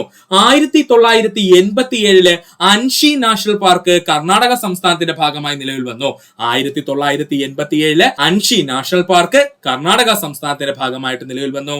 1987 തന്നെ കുദ്രേമുഖ് ദേശീയോദ്യാനം കർണാടക സംസ്ഥാനത്തിന്റെ ഭാഗമായി വന്നു. 1987 തന്നെ കുദ്രേമുഖ് ദേശീയോദ്യാനം കർണാടക സംസ്ഥാനത്തിന്റെ ഭാഗമായി നിലവിൽ വന്നു. 1988 നാഗർഗോള ദേശീയോദ്യാനം, അല്ലെങ്കിൽ അവൻ അറിയപ്പെടുന്ന മറ്റൊരു പേരുണ്ട് രാജീവ് ഗാന്ധി നാഷണൽ പാർക്ക് എന്നത് നിലവിൽ വന്നതും എവിടെ തന്നെയാ? കർണാടക സംസ്ഥാനത്തിന്റെ ഭാഗമായി തന്നെയാണ്. 1988 നാഗർഗോള ദേശീയോദ്യാനം, അല്ലെങ്കിൽ അവൻ അറിയപ്പെടുന്ന മറ്റൊരു പേരെന്താ? രാജീവ് ഗാന്ധി നാഷണൽ പാർക്ക് എന്ന്, അതും നിലവിൽ വന്നത് എവിടെയാണ്? കർണാടക സംസ്ഥാനത്തിൽ തന്നെയാണ്. ഇനി ഇത് പഠിക്കാനായിട്ട് ബുദ്ധിമുട്ടുള്ള സുഹൃത്തുക്കൾക്ക് സിമ്പിൾ ആയിട്ട് ഒരു കോഡ് പറഞ്ഞുതരാം. നമ്മുടെ കഴിഞ്ഞ ക്ലാസ്സിലൊക്കെ പറഞ്ഞ കോഡ് തന്നെയാണ്. കോഡ് ഇത്രയേ ഉള്ളൂ: ബണ്ണ് തിന്നുന്ന അൻഷിനാഗത്തെ കർണൻ ബന്ദിയാക്കി എന്നങ്ങ് പഠിക്കുക. ബണ്ണ് തിന്നുന്ന അൻഷിനാഗത്തെ കർണൻ ബന്ദിയാക്കി എന്നങ്ങ് പഠിക്കുക. ബണ്ണെന്ന് പറഞ്ഞു കഴിഞ്ഞാൽ ബെന്നാർഘട്ടിനെ സൂചിപ്പിക്കുന്നു. അൻഷി എന്ന് പറഞ്ഞു കഴിഞ്ഞാൽ അൻഷി നാഷണൽ പാർക്കിനെ സൂചിപ്പിക്കുന്നു. നാഗത്തെ എന്ന് പറഞ്ഞു കഴിഞ്ഞാൽ നാഗർഗോള ദേശീയോദ്യാനത്തെ സൂചിപ്പിക്കുന്നു. കർണൻ എന്ന് പറഞ്ഞു കഴിഞ്ഞാൽ കർണാടക സംസ്ഥാനത്തെ സൂചിപ്പിക്കുന്നു. ബന്ദിയാക്കി എന്ന് പറഞ്ഞു കഴിഞ്ഞാൽ ബന്ദിപ്പൂർ നാഷണൽ പാർക്കിനെ സൂചിപ്പിക്കുന്നു. പിന്നെ നമുക്ക് എക്സ്ട്രാ പഠിക്കാനുള്ളത് കുദ്രേമുഖ് ദേശീയോദ്യാനം മാത്രമാണ്. അത് സ്ഥിതി ചെയ്യുന്നത് എവിടെയാ? കർണാടക സംസ്ഥാനത്താണ്. ഓക്കെ ആണേ? ഒന്നുകൂടെ പറയാം സുഹൃത്തുക്കളെ, ശ്രദ്ധിക്കുക. കർണാടകയുമായി ബന്ധപ്പെട്ട് 5 പ്രധാനപ്പെട്ട ദേശീയോദ്യാനങ്ങൾ PSC സ്ഥിരം പ്രീവിയസ് ആയി ചോദിക്കുന്നുണ്ട്. ആ 5 ദേശീയോദ്യാനങ്ങൾ നമ്മൾ പഠിക്കുവാൻ പോവുകയാണ്. 1974 ബന്ദിപ്പൂർ നാഷണൽ പാർക്ക് കർണാടകത്തിൽ നിലവിൽ വന്നു. 1974 തന്നെ ബെന്നാർഘട്ട നാഷണൽ പാർക്ക് കർണാടക സംസ്ഥാനത്ത് നിലവിൽ വന്നു. 1987 അൻഷി നാഷണൽ പാർക്ക് കർണാടകത്തിൽ നിലവിൽ വന്നു. 1987 തന്നെ കുദ്രേമുഖ് ദേശീയോദ്യാനം കർണാടക സംസ്ഥാനത്ത് നിലവിൽ വന്നു. 1988 നാഗർഗോള ദേശീയോദ്യാനമാണ് അറിയപ്പെടുന്ന മറ്റൊരു പേരെന്താ? രാജീവ് ഗാന്ധി നാഷണൽ പാർക്ക് എന്ന്, അതും എവിടെ നിലവിൽ വന്നു?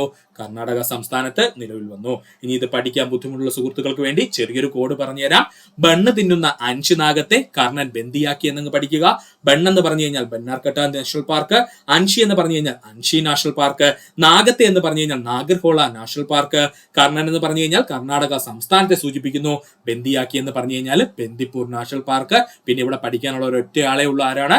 കുദ്രേമുഖ് ദേശീയോദ്യാനം. അത് സ്ഥിതി ചെയ്യുന്നത് എവിടെയാ? കർണാടകയിലാണ്. നിലവിൽ വന്നത് എന്നാ സുഹൃത്തുക്കളെ? 1987 പഠിക്കും. ഇനി നമുക്ക് പഠിക്കുവാനുള്ളത് മഹാരാഷ്ട്ര സംസ്ഥാനത്തിന്റെ ഭാഗമായിട്ടുള്ള നാഷണൽ പാർക്കുകളാണ്. പ്രധാനമായിട്ട് 3 നാഷണൽ പാർക്കുകളെയാണ് നമ്മുടെ കേരള PSC മഹാരാഷ്ട്ര സംസ്ഥാനത്തിന്റെ ഭാഗമായി ചോദിച്ചിട്ടുള്ളത്. അത് 3 നമുക്ക് പഠിക്കാം. 1955 തഡോബ നാഷണൽ പാർക്ക് മഹാരാഷ്ട്ര സംസ്ഥാനത്ത് നിലവിൽ വന്നു. 1955 തഡോബ നാഷണൽ പാർക്ക് മഹാരാഷ്ട്ര സംസ്ഥാനത്ത് നിലവിൽ വന്നു. 1983 സഞ്ജയ് ഗാന്ധി നാഷണൽ പാർക്ക് മഹാരാഷ്ട്രയിൽ നിലവിൽ വന്നു. 1983 സഞ്ജയ് ഗാന്ധി നാഷണൽ പാർക്ക് മഹാരാഷ്ട്രയിൽ നിലവിൽ വന്നു. 2004 ചന്ദോലി നാഷണൽ പാർക്ക് മഹാരാഷ്ട്രയിൽ നിലവിൽ വന്നു. ഈ ചന്ദോലി നാഷണൽ പാർക്ക് മാത്രം ഏകദേശം 2 തവണ PSC പ്രീവിയസ് ആയി ചോദിച്ചിട്ടുണ്ട്. അതിനൊരു അല്പം ഇമ്പോർട്ടൻസ് കൊടുക്കുക.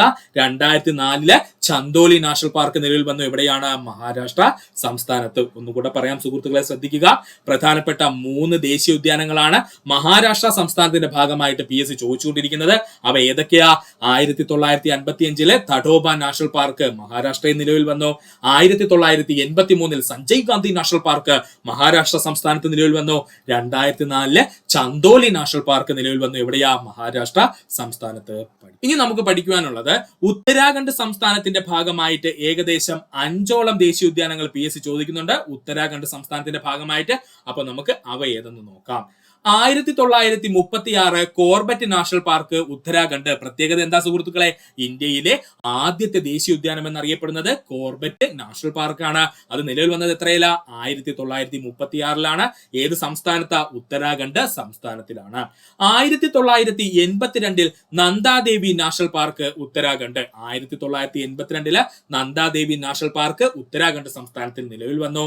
1982 തന്നെ valley of flowers national park ഉത്തരാഖണ്ഡില് നിലവിൽ വന്നു. ഇപ്പൊ അങ്ങോട്ട് ചോദിച്ചതേ ഉള്ളേ. 1982 valley of flowers national park Uttarakhand സംസ്ഥാനത്തിൽ നിലവിൽ വന്നു. 1983 രാജാജി നാഷണൽ പാർക്ക് ഉത്തരാഖണ്ഡ് സംസ്ഥാനത്തിൽ നിലവിൽ വന്നു. 1983 രാജാജി നാഷണൽ പാർക്ക് ഉത്തരാഖണ്ഡ് സംസ്ഥാനത്തിൽ നിലവിൽ വന്നു. 1989 ഗംഗോത്രി നാഷണൽ പാർക്ക് ഉത്തരാഖണ്ഡ് സംസ്ഥാനത്തിൽ നിലവിൽ വന്നു.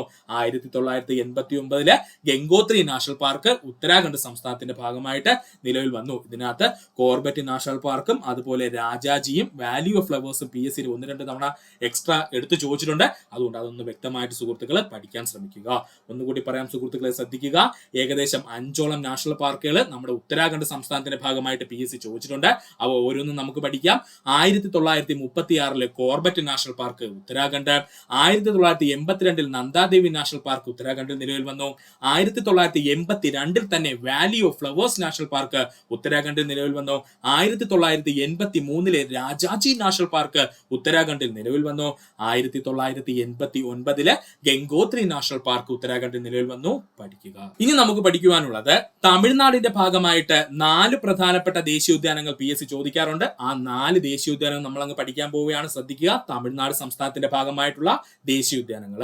1976 ഗിണ്ടി നാഷണൽ പാർക്ക് തമിഴ്നാട് സംസ്ഥാനത്ത് നിലവിൽ വന്നു. 1976 ഗിണ്ടി നാഷണൽ പാർക്ക് തമിഴ്നാട് സംസ്ഥാനത്ത് നിലവിൽ വന്നു.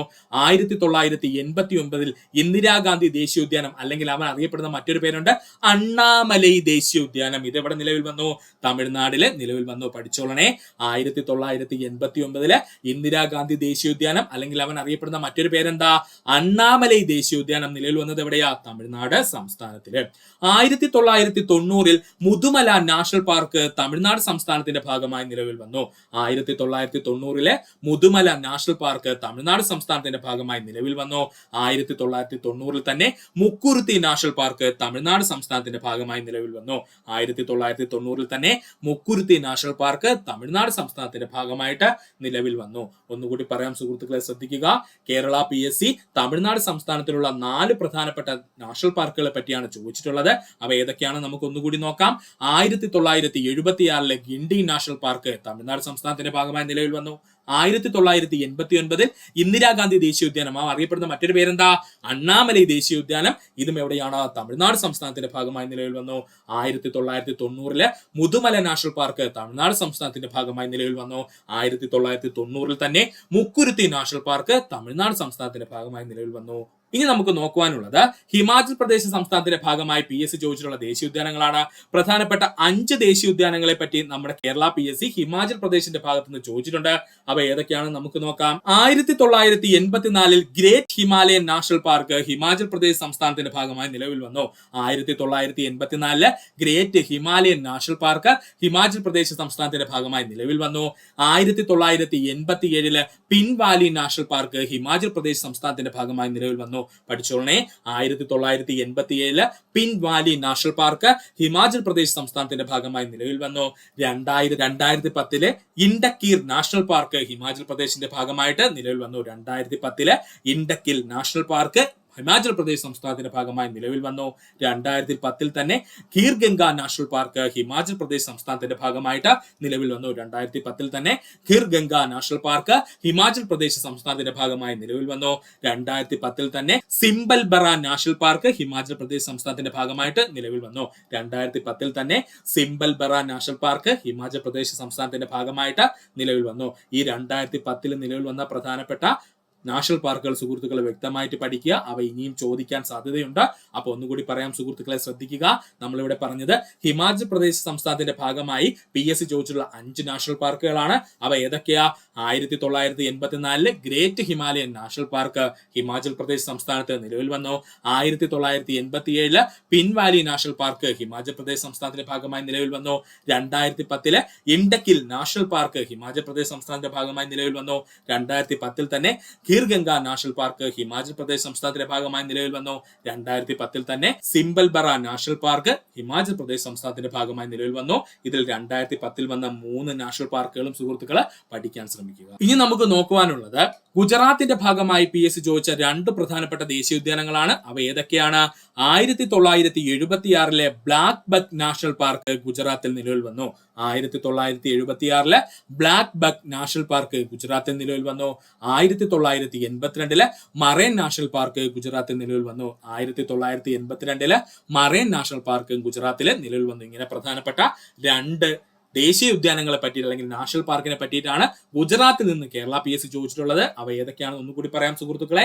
1976 ബ്ലാക്ക് ബക്ക് നാഷണൽ പാർക്ക് ഗുജറാത്തിൽ നിലവിൽ വന്നു. 1982 മറൈൻ നാഷണൽ പാർക്ക് ഗുജറാത്തിൽ നിലവിൽ വന്നു. ഇനി നമുക്ക് നോക്കാനുള്ളത് പശ്ചിമ ബംഗാളിന്റെ ഭാഗമായിട്ട് ചോദിച്ചിട്ടുള്ള പ്രധാനപ്പെട്ട 3 ദേശീയോദ്യാനങ്ങളാണ്. ശ്രദ്ധിക്കുക, പശ്ചിമ ബംഗാൾ അല്ലെങ്കിൽ ഇപ്പോഴും നമ്മൾ പറയുന്ന ബംഗാളിന്റെ ഭാഗമായിട്ടുള്ള 3 ദേശീയോദ്യാനങ്ങൾ. 1984 സുന്ദർബൻ നാഷണൽ പാർക്ക് പശ്ചിമ ബംഗാൾ നിലവിൽ വന്നു. ഈ 1984 കാണാതെ പഠിച്ചു വെക്കുക, ഉറപ്പായിട്ടും ചോദിക്കും. 1984 സുന്ദർബൻ നാഷണൽ പാർക്ക് പശ്ചിമ ബംഗാളിൽ നിലവിൽ വന്നു. 1986 നിയോറ വാലി നാഷണൽ പാർക്ക് പശ്ചിമ ബംഗാളിൽ നിലവിൽ വന്നു. 1986 നിയോറ വാലി നാഷണൽ പാർക്ക് പശ്ചിമ ബംഗാളിൽ നിലവിൽ വന്നു. 1986 സിംഗലീല നാഷണൽ പാർക്ക് പശ്ചിമ ബംഗാളിൽ നിലവിൽ വന്നു. 1986 തന്നെ സിംഗലീല നാഷണൽ പാർക്ക് പശ്ചിമ ബംഗാൾ സംസ്ഥാനത്ത് നിലവിൽ വന്നു. ഒന്നുകൂടി പറയാം സുഹൃത്തുക്കളെ, ശ്രദ്ധിക്കുക. പശ്ചിമ ബംഗാളിന്റെ ഭാഗമായി PSC ചോദിച്ചിട്ടുള്ള നാഷണൽ പാർക്കുകളാണ് നമ്മൾ പറഞ്ഞത്. അവ എത്രണ്ണമുണ്ട്? 3 എണ്ണമാണ്. അവ ഏതൊക്കെയാ? 1984 സുന്ദർബൻ നാഷണൽ പാർക്ക് പശ്ചിമ ബംഗാളിൽ നിലവിൽ വന്നു. 1986 നിയോറ വാലി നാഷണൽ പാർക്ക് പശ്ചിമ ബംഗാളിൽ നിലവിൽ വന്നു. 1986 തന്നെ സിംഗലീല നാഷണൽ പാർക്ക് പശ്ചിമ ബംഗാളിൽ നിലവിൽ വന്നു. പഠിക്കും. ഇനി നമുക്ക് പഠിക്കുവാനുള്ളത് ആസാമിന്റെ ഭാഗമായി PSC ചോദിച്ചിട്ടുള്ള 5 പ്രധാനപ്പെട്ട ദേശീയോദ്യാനങ്ങളാണ്. പഠിക്കണം, വളരെ ഇമ്പോർട്ടന്റ് ആണ്. ഇതിൽ ഒരെണ്ണം പോലും വിടാനില്ല, അത്രയും ഇമ്പോർട്ടന്റ് ആണ്. അപ്പോൾ ആസാം സംസ്ഥാനത്തിന്റെ ഭാഗമായിട്ട് കേരള PSC ചോദിച്ചിട്ടുള്ള ദേശീയോദ്യാനങ്ങൾ. 1974 Kaziranga national park Assam. Kerala PSC ഏറ്റവും കൂടുതൽ ചോദിച്ചിട്ടുള്ള ദേശീയോദ്യാനമാണ് കാസിരംഗ ദേശീയോദ്യാനം. സ്ഥിതി ചെയ്യുന്ന സംസ്ഥാനം ഏതാ? ആസാമാണ്. അപ്പോൾ 1974 കാസിരംഗ നാഷണൽ പാർക്ക് ആസാമിൽ നിലവിൽ വന്നു. 1990 മനാസ് നാഷണൽ പാർക്ക് ആസാമിൽ നിലവിൽ വന്നു. ഇതും ഇമ്പോർട്ടന്റ് ആണ്. 1990 മനാസ് നാഷണൽ പാർക്ക് നിലവിൽ വന്നു. എവിടെയാണ്? ആസാമില്. 1998 നമേരി നാഷണൽ പാർക്ക് ആസാമിൽ നിലവിൽ വന്നു. 1998 നമേരി നാഷണൽ പാർക്ക് ആസാമിൽ നിലവിൽ വന്നു. 1999 ദിബ്രു സൈക്കോവ നാഷണൽ പാർക്ക് ആസാമിൽ നിലവിൽ വന്നു. 1999 ദിബ്രു സൈക്കോവ നാഷണൽ പാർക്ക് ആസാമിൽ നിലവിൽ വന്നു. 1999 തന്നെ രാജീവ് ഗാന്ധി നാഷണൽ പാർക്ക്, ഇതൊരു മാനുകൾക്ക് വേണ്ടിയിട്ടുള്ള പാർക്കാണ്. ഇതും എവിടെ നിലവിൽ വന്നു? ആസാമിൽ നിലവിൽ വന്നു. 1999 രാജീവ് ഗാന്ധി നാഷണൽ പാർക്ക് എവിടെ നിലവിൽ വന്നു? ആസാമിൽ നിലവിൽ വന്നു. ഇത് മാനുകളുടെ സംരക്ഷണാർത്ഥം ആരംഭിച്ചത് നാഷണൽ പാർക്കാണ്. അതുകൂടെ സുഹൃത്തുക്കളൊന്ന് ഓർത്തു വെക്കുക. അപ്പോൾ ഒന്നുകൂടി പറയാം സുഹൃത്തുക്കളെ, ശ്രദ്ധിക്കുക. ആസാമുമായി ബന്ധപ്പെട്ട് കേരള PSC 5 പ്രധാനപ്പെട്ട ദേശീയോദ്യാനങ്ങളാണ് ചോദിച്ചുകൊണ്ടിരിക്കുന്നത്. അപ്പോൾ ഓരോന്നായിട്ട് നമുക്ക് നോക്കാം. 1974 കാസിരംഗ നാഷണൽ പാർക്ക് ആസാമിൽ നിലവിൽ വന്നു. 1990 മനാസ് നാഷണൽ പാർക്ക് ആസാമിൽ നിലവിൽ വന്നു. 1998 നമേരി നാഷണൽ പാർക്ക് ആസാമിൽ നിലവിൽ വന്നു. 1999 ദിബ്രു സൈക്കോവ നാഷണൽ പാർക്ക് ആസാമിൽ നിലവിൽ വന്നു. 1999 തന്നെ രാജീവ് ഗാന്ധി നാഷണൽ പാർക്ക് ആസാമിൽ നിലവിൽ വന്നു. ഈ രാജീവ് ഗാന്ധി നാഷണൽ പാർക്കിന്റെ പ്രത്യേകത എന്താണ്? മാനുകളുടെ സംരക്ഷണാർത്ഥം ആരംഭിച്ച നാഷണൽ പാർക്കായിരുന്നു രാജീവ് ഗാന്ധി നാഷണൽ പാർക്ക്. അതോടൊന്ന് ഓർത്തു വെക്കുക. ഇനി മണിപ്പൂരിന്റെ ഭാഗമായി ഒരേ ഒരു ദേശീയോദ്യാനം മാത്രമേ നമ്മുടെ PSC ചോദിക്കാറുള്ളൂ. അത് തന്നെയാണ് ഇപ്പോഴും നമ്മുടെ ക്വസ്റ്റ്യൻ ആയിട്ടും ചോദിച്ചത്. 1977 കേബിൾ ലംചാവോ നാഷണൽ പാർക്ക് മണിപ്പൂര്. 1977 നിലവിൽ വന്ന കേബിൾ ലംചാവോ നാഷണൽ പാർക്ക് മണിപ്പൂര്. ഇനി PSC ചോദിക്കാൻ ചാൻസ് ഉള്ള 2 പ്രധാനപ്പെട്ട ദേശീയോദ്യാനങ്ങളാണ് നമ്മൾ പറയാൻ പോകുന്നത്. അത് ത്രിപുരയിലാണ് സ്ഥിതി ചെയ്യുന്നത്. ആ 2 ദേശീയോദ്യാനങ്ങളും സുഹൃത്തുക്കൾ പഠിച്ചു വെക്കുക. 2007 മേഘ പുള്ളിപ്പുലി ദേശീയോദ്യാനം, അതായത് വേറെ ഒന്നുമില്ല സുഹൃത്തുക്കളെ, ക്ലൗഡ് ലെപ്പേർഡ് ദേശീയ ഉദ്യാനമാണ് ഉദ്ദേശിക്കുന്നത്. പുള്ളിപ്പുലികളുടെ ദേശീയ ഉദ്യാനം ത്രിപുരയിൽ 2007 നിലവിൽ വന്നു. 2007 തന്നെ ബൈസൺ നാഷണൽ പാർക്ക് ത്രിപുരയിൽ നിലവിൽ വന്നു. ഈ ക്ലൗഡ് ലെപ്പേർഡ് ദേശീയ ഉദ്യാനം ഒന്ന് പഠിച്ചു വെച്ചോളണം. എവിടെയാണ്? ത്രിപുരയിലാണ്. അതുപോലെ തന്നെ 2007 ബൈസൺ നാഷണൽ പാർക്ക് നിലവിൽ വന്നു. എവിടെയാണ്? ത്രിപുരയിലാണ്. ഇനി നമുക്ക് പഠിക്കുവാനുള്ള ഏറ്റവും പ്രധാനപ്പെട്ട 2 ദേശീയോദ്യാനങ്ങളാണ്. അരുണാചൽ പ്രദേശത്തിന്റെ ഭാഗമായിട്ടുള്ള 1983 നിലവിൽ വന്ന നന്ദഫ നാഷണൽ പാർക്ക്, അതുപോലെ 1986 നിലവിൽ വന്ന മൗളിംഗ് നാഷണൽ പാർക്കും. ഇത് രണ്ടും PSC 5 തവണയോളം റിപ്പീറ്റ് ചെയ്ത് ചോദിച്ചതാണ്. വളരെ ഇമ്പോർട്ടന്റ് ആണ്, പഠിച്ചോളണേ. അരുണാചൽ പ്രദേശുമായി ബന്ധപ്പെട്ട് 2 പ്രധാനപ്പെട്ട ദേശീയോദ്യാനങ്ങൾ നമുക്ക് പഠിക്കാനുണ്ട്. ഏതൊക്കെയാണ്? 1983 നിലവിൽ വന്ന നന്ദഫ നാഷണൽ പാർക്കും, അതുപോലെ 1986 നിലവിൽ വന്ന മൗളിംഗ് നാഷണൽ പാർക്കും. ഇവ രണ്ടും എവിടെയായിരുന്നു? അരുണാചൽ പ്രദേശ് സംസ്ഥാനത്തിന്റെ ഭാഗമായിരുന്നു. ഇനി നമുക്ക് പഠിക്കുവാനുള്ളത് മേഘാലയ സംസ്ഥാനത്തിന്റെ ഭാഗമായി PSC ചോദിച്ചിട്ടുള്ള 2 പ്രധാനപ്പെട്ട ദേശീയോദ്യാനങ്ങളാണ്. ഒന്ന് എന്താണ്? 1985 നിലവിൽ വന്ന ബാൽപാക്രം നാഷണൽ പാർക്ക്. എവിടെയാണ്? മേഘാലയയില്. അതുപോലെ തന്നെ 1986 നിലവിൽ വന്ന നോക്രക് റിഡ്ജ് നാഷണൽ പാർക്ക് മേഘാലയ. ഈ നോക്രക് ചോദിച്ചിട്ടുള്ളതാണ്. അപ്പോൾ 1986 നിലവിൽ വന്ന നോക്രക് റിഡ്ജ് നാഷണൽ പാർക്ക് മേഘാലയ. ഇത്രയും സുഹൃത്തുക്കള് പഠിക്കുക. ഇനി നമുക്ക് നോക്കാനുള്ളത് കേരള PSCയുടെ ചരിത്രത്തിൽ ഏറ്റവും കൂടുതൽ തവണ റിപ്പീറ്റ് ചെയ്തിട്ടുള്ള ദേശീയ ഉദ്യാനങ്ങളാണ്. ആ ദേശീയ ഉദ്യാനങ്ങളുടെ എല്ലാം പ്രത്യേകത എന്തെന്ന് ചോദിച്ചാൽ അവന്മാരെല്ലാം ഒരു കേന്ദ്രഭരണ പ്രദേശത്തിലുള്ള ദേശീയ ഉദ്യാനങ്ങളാണ്. ഇതിനെ ഇങ്ങനെ കറക്കി PSC ഒരുപാട് തവണ പല എക്സാമുകളിലും ചോദിച്ചു കണ്ടിരുന്നു. അതുകൊണ്ട് വളരെ ഇമ്പോർട്ടന്റ് ആണ് സുഹൃത്തുക്കളെ. നേരത്തെ പറഞ്ഞ ബാക്കിയുള്ളതിനേക്കാൾ എല്ലാം ഇമ്പോർട്ടന്റ് ആണ് ഈ പറയാൻ പോകുന്ന 6 പ്രധാനപ്പെട്ട ദേശീയ ഉദ്യാനങ്ങൾ. അപ്പൊ അവ നമുക്ക് ഏതെന്ന് നോക്കാം. നമ്മൾ നോക്കാൻ പോകുന്നത് ആൻഡമാൻ നിക്കോബാർ ദ്വീപുകളുടെ ഭാഗമായിട്ട് കേരള PSC ചോദിച്ചിട്ടുള്ള ദേശീയ ഉദ്യാനങ്ങളാണ്. നമുക്ക് ഓരോന്നായിട്ട് പഠിക്കാം സുഹൃത്തുക്കളെ. 1983 Mahatma Gandhi marine national park Andaman Nicobar ദ്വീപുകളിൽ നിലവിൽ വന്നു. 1983 Mahatma Gandhi marine national park Andaman Nicobar ദ്വീപുകളിൽ നിലവിൽ വന്നു. 1987 north button island national park Andaman Nicobar ദ്വീപുകളിൽ നിലവിൽ വന്നു. 1987 north button island national park Andaman Nicobar ദ്വീപുകളിൽ നിലവിൽ വന്നു. 1987 തന്നെ sandal peak national park Andaman Nicobar ദ്വീപുകളിൽ നിലവിൽ വന്നു. 1987 തന്നെ saddle peak national park Andaman Nicobar ദ്വീപുകളിൽ നിലവിൽ വന്നു. 1987 തന്നെ south button island national park Andaman Nicobar ദ്വീപുകളിൽ നിലവിൽ വന്നു. 1987 തന്നെ south button island national park Andaman Nicobar ദ്വീപുകളിൽ നിലവിൽ വന്നു. 1992 Campbell bay national park Andaman Nicobar ദ്വീപുകളിൽ നിലവിൽ വന്നു. 1992 Campbell bay national park Andaman Nicobar ദ്വീപുകളിൽ നിലവിൽ വന്നു. 1992 തന്നെ Galathea bay national park Andaman Nicobar ദ്വീപുകളിൽ നിലവിൽ വന്നു. 1992 തന്നെ Galathea bay national park Andaman Nicobar ദ്വീപുകളിൽ നിലവിൽ വന്നു. വളരെ ഇമ്പോർട്ടന്റ് ആണ് സുഹൃത്തുക്കളെ, ഒന്നുകൂടി പറഞ്ഞുതരാം. 1983 Mahatma Gandhi marine national park Andaman Nicobar ദ്വീപുകള്. 1987 north button island national park Andaman Nicobar ദ്വീപുകള്. 1987 തന്നെ saddle peak national park Andaman Nicobar ദ്വീപുകള്. 1987 തന്നെ south button island national park Andaman Nicobar ദ്വീപുകള്. ഇത് പഠിക്കാൻ എളുപ്പം എന്താണ്? രണ്ട് ബട്ടണും എവിടെ തന്നെയാ? ആൻഡമാൻ നിക്കോബാർ ദ്വീപുകളിൽ തന്നെയാണ് കേട്ടോ. രണ്ട് ബട്ടൺ ആയിട്ടുള്ള ദേശീയോദ്യാനങ്ങളും എവിടെയാണ് സ്ഥിതി ചെയ്യുന്നത്? ആൻഡമാൻ നിക്കോബാർ ദ്വീപിലാണ്. നിങ്ങൾ പഠിച്ചു വയ്ക്കുക. അപ്പൊ പിന്നെ നോർത്ത് സൗത്ത് എന്നുള്ളത് വ്യത്യസ്തമായിട്ട് പഠിക്കേണ്ട കാര്യം വരുന്നില്ല. ഇനി 1992 ക്യാമ്പൽ ബേ നാഷണൽ പാർക്ക് സ്ഥിതി ചെയ്യുന്നത് ആൻഡമാൻ നിക്കോബാർ ദ്വീപുകളുടെ ഭാഗമായാണ്. 1992 ഗാലാത്തിയ ബേ നാഷണൽ പാർക്ക് സ്ഥിതി ചെയ്യുന്നത് ആൻഡമാൻ നിക്കോബാർ ദ്വീപുകളുടെ ഭാഗമായാണ്. പഠിക്കുക. ഇനി നമുക്ക് നോക്കാനുള്ളത് ജമ്മു കാശ്മീർ കേന്ദ്രഭരണ പ്രദേശത്തിന്റെ ഭാഗമായിട്ടുള്ള ദേശീയോദ്യാനങ്ങളാണ്. സുഹൃത്തുക്കൾ ശ്രദ്ധിക്കുക, ജമ്മു കാശ്മീർ കേന്ദ്രഭരണ പ്രദേശത്തിന്റെ ഭാഗമായിട്ടുള്ള ദേശീയോദ്യാനങ്ങൾ. 1981 ദച്ചിങ്ഹാം നാഷണൽ പാർക്ക് ജമ്മു കാശ്മീർ കേന്ദ്രഭരണ പ്രദേശത്തിൽ നിലവിൽ വന്നു. 1981 ദച്ചിങ്ഹാം നാഷണൽ പാർക്ക് ജമ്മു കാശ്മീരിൽ നിലവിൽ വന്നു. 1981 ഹെമീസ് നാഷണൽ പാർക്ക് ലഡാക്കിൽ നിലവിൽ വന്നു. 1981 ഹെമീസ് നാഷണൽ പാർക്ക് ഇപ്പോഴത്തെ ലഡാക്ക് കേന്ദ്രഭരണ പ്രദേശത്തിന്റെ ഭാഗമായിട്ട് നിലവിൽ വന്നു. 1981 കിഷ്വാന്താർ നാഷണൽ പാർക്ക് ജമ്മു കാശ്മീർ കേന്ദ്രഭരണ പ്രദേശത്ത് നിലവിൽ വന്നു. 1989 കിഷ്വാന്താർ നാഷണൽ പാർക്ക് ജമ്മു കാശ്മീർ കേന്ദ്രഭരണ പ്രദേശത്ത് നിലവിൽ വന്നു. 1992 സിറ്റി ഫോറസ്റ്റ് നാഷണൽ പാർക്ക്, അവൻ അറിയപ്പെടുന്ന മറ്റൊരു പേരുണ്ട് സലീം അലി നാഷണൽ പാർക്ക്. അത് എവിടെ സ്ഥിതി ചെയ്യുന്നു? നമ്മുടെ ജമ്മു കാശ്മീർ കേന്ദ്രഭരണ പ്രദേശത്തിന്റെ ഭാഗമായിട്ട് സ്ഥിതി ചെയ്തു, അല്ലെങ്കിൽ നിലവിൽ വന്നു. ഇത്രയപ്പോൾ സുഹൃത്തുക്കൾ പഠിച്ചു വയ്ക്കാൻ ശ്രമിക്കുക. 1992 സിറ്റി ഫോറസ്റ്റ്, അല്ലെങ്കിൽ അവൻ അറിയപ്പെടുന്ന മറ്റൊരു പേരെന്താ? സലീം അലി നാഷണൽ പാർക്കും എവിടെ നിലവിൽ വന്നു? നമ്മുടെ ജമ്മു കാശ്മീർ കേന്ദ്രഭരണ പ്രദേശത്ത് നിലവിൽ വന്നു. ഒന്നുകൂടി പറയാൻ സുഹൃത്തുക്കളെ ശ്രദ്ധിക്കുക. 1981 ദച്ചിങ്ഹാം നാഷണൽ പാർക്ക് ജമ്മു കാശ്മീർ കേന്ദ്രഭരണ പ്രദേശത്തിന്റെ ഭാഗമായി വന്നു. അന്ന് ജമ്മു കാശ്മീർ സംസ്ഥാനമായിരുന്നു, ഇപ്പോൾ അത് കേന്ദ്രഭരണ പ്രദേശമായുണ്ട്, അങ്ങനെ പറയുന്നു. 1981 തന്നെ ഹെമീസ് നാഷണൽ പാർക്ക്, അത് എവിടെയാ? ലഡാക്ക് കേന്ദ്രഭരണ പ്രദേശത്തിന്റെ ഭാഗമായിട്ട് നിലവിൽ വന്നു. 1981 തന്നെ കിഷ്വാന്താർ നാഷണൽ പാർക്ക് ജമ്മു കാശ്മീർ കേന്ദ്രഭരണ പ്രദേശത്തിന്റെ ഭാഗമായി നിലവിൽ വന്നു.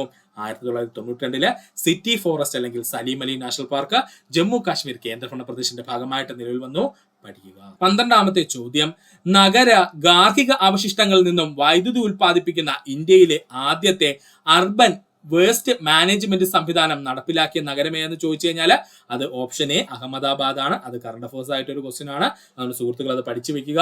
നഗര ഗാർഹിക അവശിഷ്ടങ്ങളിൽ നിന്നും വൈദ്യുതി ഉൽപ്പാദിപ്പിക്കുന്ന ഇന്ത്യയിലെ ആദ്യത്തെ അർബൻ വേസ്റ്റ് മാനേജ്മെന്റ് സംവിധാനം നടപ്പിലാക്കിയ നഗരം അഹമ്മദാബാദ് ആണ്. അതൊരു കറണ്ട് അഫേഴ്സ് ക്വസ്റ്റ്യൻ ആണ്, പഠിക്കുക. 13ാമത്തെ ചോദ്യം, ജൂൺ മാസത്തിൽ തുടങ്ങി സെപ്റ്റംബർ മാസം വരെ നീണ്ടു നിൽക്കുന്ന ഇന്ത്യയിലെ കാർഷിക കാലം അറിയപ്പെടുന്ന പേരെന്തെന്നാണ്? ഉത്തരം എന്താ സുഹൃത്തുക്കളെ?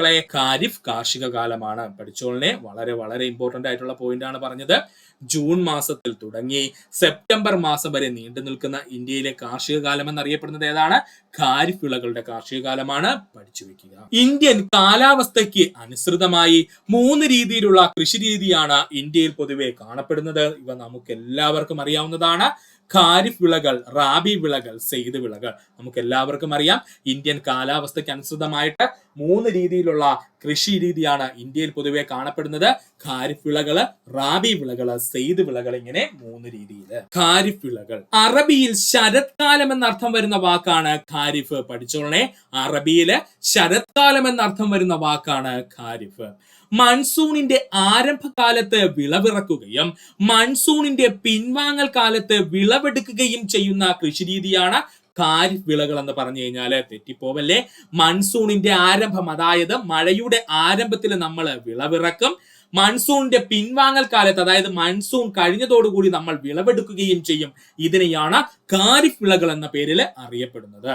ജൂൺ മാസത്തിൽ ആരംഭിച്ച് നവംബർ മാസത്തെ ആദ്യ വാരത്തിൽ വിളവെടുക്കുന്ന കൃഷിരീതി എന്ന് ചോദിച്ചാൽ അത് ഖാരിഫ് വിളകളുടെ കൃഷിരീതിയാണ്. നമുക്കറിയാം, ജൂൺ മാസമാകുമ്പോൾ നമ്മുടെ കേരളത്തിലൊക്കെ നല്ല മഴ വരും അല്ലെ. ആ മഴ നവംബർ മാസത്തിലായിരിക്കും എന്ത് ചെയ്യുന്നത്? അവസാനിക്കുന്നത്. അതായത് ഇടയ്ക്കൊരു ഗ്യാപ്പ് ഉണ്ട്, അതിനുശേഷം നവംബർ മാസത്തിൽ എന്ത് ചെയ്യും? അവസാനിക്കും. അപ്പൊ ഈ ഒരു സമയത്ത് എന്ത് ചെയ്യും? നമ്മൾ വിളവെടുക്കുകയും ചെയ്യുന്ന കൃഷിരീതി അറിയപ്പെടുന്ന പേരാണ് ഖാരിഫ് വിള കൃഷിരീതി എന്നുള്ളത്. മൺസൂൺ വിളകൾ എന്നും ശരത്കാല വിളകൾ എന്നും അറിയപ്പെടുന്നത് ആരെന്ന് ചോദിച്ചാൽ അത് ഖാരിഫ് വിളകളാണ്. ഇത് രണ്ടും PSC ചോദിച്ചിട്ടുള്ളതാണ്. മൺസൂൺ വിളകൾ എന്നും ശരത്കാല വിളകൾ എന്നും അറിയപ്പെടുന്നത് ഖാരിഫ് വിളകളാണ്. മഴ ലഭ്യതയുടെ ഏറ്റക്കുറച്ചിലുകൾ ഖാരിഫ് വിളകളുടെ ഉൽപാദനത്തെ സ്വാധീനിക്കുന്നു. പഠിച്ചോളനെ, മഴ ലഭ്യതയുടെ ഏറ്റക്കുറച്ചിലുകൾ ഖാരിഫ് വിളയുടെ ഉൽപാദനത്തെ സ്വാധീനിക്കുന്നു. ഖാരിഫ് വിളകൾക്ക് ചൂടുള്ള കാലാവസ്ഥയിൽ വലിയ അളവിൽ ജലം ആവശ്യമായി വരുന്നു. ഖാരിഫ് വിളകൾക്ക് ചൂടുള്ള കാലാവസ്ഥയിലാണെങ്കിൽ വളരെ വലിയ അളവിലുള്ള ജലം ആവശ്യമായി വരുന്നു. അപ്പൊ ഇത്രയും സുഹൃത്തുക്കളെ ഓർക്കുക. ഇനി പ്രധാനപ്പെട്ട ഖാരിഫ് വിളകൾ ഏതൊക്കെയാ സുഹൃത്തുക്കളെ? ഇതാണ് PSC ചോദിക്കുന്നത്.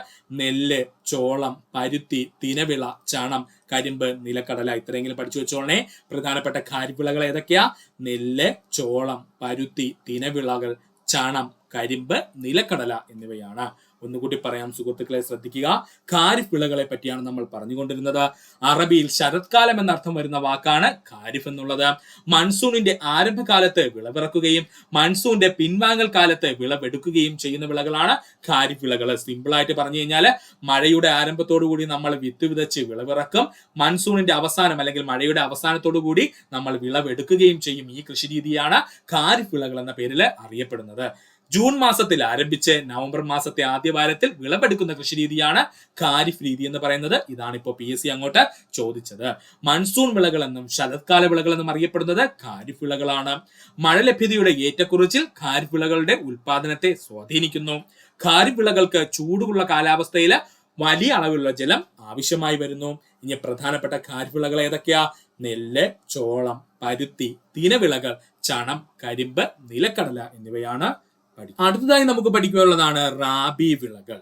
അറബിയിൽ വസന്തകാലം എന്നർത്ഥം വരുന്ന വാക്കാണ് റാബി എന്നുള്ളത്. അറബിയില് വസന്തകാലം എന്നർത്ഥം വരുന്ന വാക്കാണ് റാബി എന്നുള്ളത്. ശൈത്യകാലത്തിന്റെ ആരംഭത്തിൽ വിളവിറക്കുകയും വേനലിന്റെ ആരംഭത്തിൽ വിളവെടുക്കുകയും ചെയ്യുന്ന വിളകളാണ് റാബി വിളകള്. ശൈത്യകാലത്തിന്റെ ആരംഭത്തിൽ വിളവിറക്കുകയും വേനൽക്കാലത്തിന്റെ ആരംഭത്തിൽ വിളവെടുക്കുകയും ചെയ്യുന്ന വിളകളാണ് റാബി വിളകൾ എന്ന് പറയുന്നത്. ഒന്നുമില്ല, നമ്മുടെ തണുപ്പ് കാലം ആരംഭിക്കുമ്പോൾ വിളവിറക്കും, ചൂട് കാലം ആരംഭിക്കുന്നതിന് മുമ്പേ വിളവെടുക്കുകയും ചെയ്യും. ഇതിനെയാണ് റാബി വിളകൾ എന്നറിയപ്പെടുന്നത്. നവംബർ മാസത്തിന്റെ മധ്യത്തിൽ ആരംഭിച്ച് മാർച്ച് മാസത്തിന്റെ ആരംഭത്തിൽ വിളവെടുക്കുന്ന കൃഷിരീതിയാണ് റാബി വിളകൾ എന്നറിയപ്പെടുന്നത്. നമ്മുടെ കേരളത്തിലെ കാലാവസ്ഥ എന്ന് ചിന്തിച്ചു നോക്കിയേ. നവംബർ മാസമൊക്കെ ആകുമ്പോൾ നല്ല തണുപ്പ് തുടങ്ങും. ആ സമയത്ത് നമ്മൾ എന്ത് ചെയ്യും? വിളവിറക്കുകയും മാർച്ച് മാസം ആകുമ്പോൾ നമ്മുടെ സ്കൂൾ അടയ്ക്കുന്ന ടൈമൊക്കെ ആകുമ്പോൾ നല്ല ചൂടായിരിക്കും അല്ലെ? ആ സമയത്ത് നമ്മൾ വിളവെടുക്കുകയും ചെയ്യും. ഇതിനെയാണ് നമ്മൾ റാബി വിളകൾ എന്ന പേരിൽ വിളിക്കുന്നത്. മൺസൂൺ മഴയ്ക്ക് ശേഷം ആരംഭിക്കുന്ന കൃഷിരീതി എന്നറിയപ്പെടുന്നത് റാബി കൃഷിരീതി. PSC പ്രീവിയസ് ആയി ചോദിച്ച പോയിന്റ് ആണ്. മൺസൂൺ മഴയ്ക്ക് ശേഷം ആരംഭിക്കുന്ന കൃഷിരീതി എന്നറിയപ്പെടുന്നത് റാബി കൃഷിരീതിയാണ്. ശീതകാല അല്ലെങ്കിൽ ശൈത്യകാല വിള കൃഷി എന്നറിയപ്പെടുന്നത് എന്ന് ചോദിച്ചാൽ അത് റാബി വിള കൃഷിരീതിയാണ്. ശീതകാല അല്ലെങ്കിൽ ശൈത്യവിള കൃഷിരീതി എന്നറിയപ്പെടുന്നത് ഏതാ? അത് റാബി വിളകളുടെ കൃഷിരീതിയാണ്. മഴയുടെ ലഭ്യത റാബി വിളകളുടെ ഉൽപാദനത്തെ സ്വാധീനിക്കുന്നില്ല. പഠിച്ചോളനെ, മഴയുടെ ലഭ്യത റാബി വിളകളുടെ ഉൽപാദനത്തെ സ്വാധീനിക്കുന്നില്ല. എന്നിരുന്നാലും അമിതമായ മഴ റാബി വിളകളുടെ നാശത്തിന് കാരണമാകുന്നു. എന്നിരുന്നാലും അമിതമായ മഴ റാബി വിളകളുടെ നാശത്തിന് കാരണമാകുന്നു. അതുകൂടെ ഒന്ന് ഓർത്തു വെക്കുക. ഇനി പ്രധാനപ്പെട്ട റാബി വിളകൾ നമുക്കൊന്ന് പഠിക്കാം. ഗോതമ്പ്, പുകയില, കടുക്, ബാർലി, ലിങ്സീഡ്, പയറുവർഗ്ഗങ്ങൾ. പഠിച്ചോളനെ, പ്രധാനപ്പെട്ട റാബി വിളകൾ ഏതാണ്? ഗോതമ്പ്, പുകയില, കടുക്, ബാർലി, ലിങ്സീഡ്, പയറുവർഗ്ഗങ്ങൾ. ഇതിൽ ഏറ്റവും കൂടുതൽ PSC ചോദിച്ചിട്ടുള്ളത് ഗോതമ്പ്, പുകയില, കടുക്. ഇത് മൂന്നും വ്യക്തമായിട്ട് പഠിച്ചു വെച്ചോളണം. ഒന്നുകൂടി പറഞ്ഞുതരാം. പ്രധാനപ്പെട്ട റാബി വിളകൾ ഏതൊക്കെയാ? ഗോതമ്പ്, പുകയില, കടുക്, ബാർലി, ലിങ്സീഡ്, പയറുവർഗ്ഗങ്ങൾ. ഇത്രയും കൂടെ സുഹൃത്തുക്കളൊന്ന് പഠിച്ചു വെക്കുക. ഒന്നുകൂടി പറയാം സുഹൃത്തുക്കളെ, ശ്രദ്ധിക്കുക. റാബി വിളകളെ പറ്റിയാണ് നമ്മൾ പറഞ്ഞുകൊണ്ടിരുന്നത്. അറബിയിൽ വസന്തകാലം എന്നർത്ഥം വരുന്ന വാക്കാണ് റാബി എന്നുള്ളത്. ശൈത്യകാലത്തിന്റെ ആരംഭത്തിൽ വിളവിറക്കുകയും വേനൽക്കാലത്തിന്റെ ആരംഭത്തിൽ വിളവെടുക്കുകയും ചെയ്യുന്ന വിളകളാണ് റാബി വിളകൾ എന്നറിയപ്പെടുന്നത്. സിമ്പിൾ ആയിട്ട് പറഞ്ഞു കഴിഞ്ഞാൽ നമ്മുടെ കേരളത്തിൽ തണുപ്പ് തുടങ്ങുമ്പോൾ നമ്മൾ എന്ത് ചെയ്യും? കൃഷി ആരംഭിക്കും. നമ്മുടെ കേരളത്തിൽ ചൂട് കൂടുന്ന സമയത്ത് അല്ലെങ്കിൽ ചൂട് തുടങ്ങുന്ന സമയത്ത് നമ്മുടെ വിളവ് എന്ത് ചെയ്യും? എടുക്കുകയും ചെയ്യും. ഇതിനെയാണ് റാബി വിളകൾ എന്നറിയപ്പെടുന്നത്. നവംബർ മാസത്തിന്റെ മധ്യത്തിൽ ആരംഭിച്ച് മാർച്ച് മാസത്തിന്റെ ആരംഭത്തിൽ വിളവെടുക്കുന്ന കൃഷിരീതിയാണ് റാബി വിളകൾ എന്നറിയപ്പെടുന്നത്. മൺസൂൺ മഴയ്ക്ക് ശേഷം ആരംഭിക്കുന്ന കൃഷിരീതി എന്നറിയപ്പെടുന്നത് റാബി കൃഷിയാണ്. ശീതകാലത്ത് അല്ലെങ്കിൽ ശൈത്യവിള കൃഷി എന്ന പേരിൽ അറിയപ്പെടുന്നത് ആരാ? റാബി വിളകളാണ്. മഴയുടെ ലഭ്യത റാബി വിളകളുടെ ഉൽപാദനത്തെ സ്വാധീനിക്കുന്നില്ല. എന്നിരുന്നാലും അമിതമായ മഴ റാബി വിളകളുടെ നാശത്തിന് കാരണമാകുന്നു. ഇനി പ്രധാനപ്പെട്ട റാബി വിളകൾ നമുക്ക് നോക്കാം.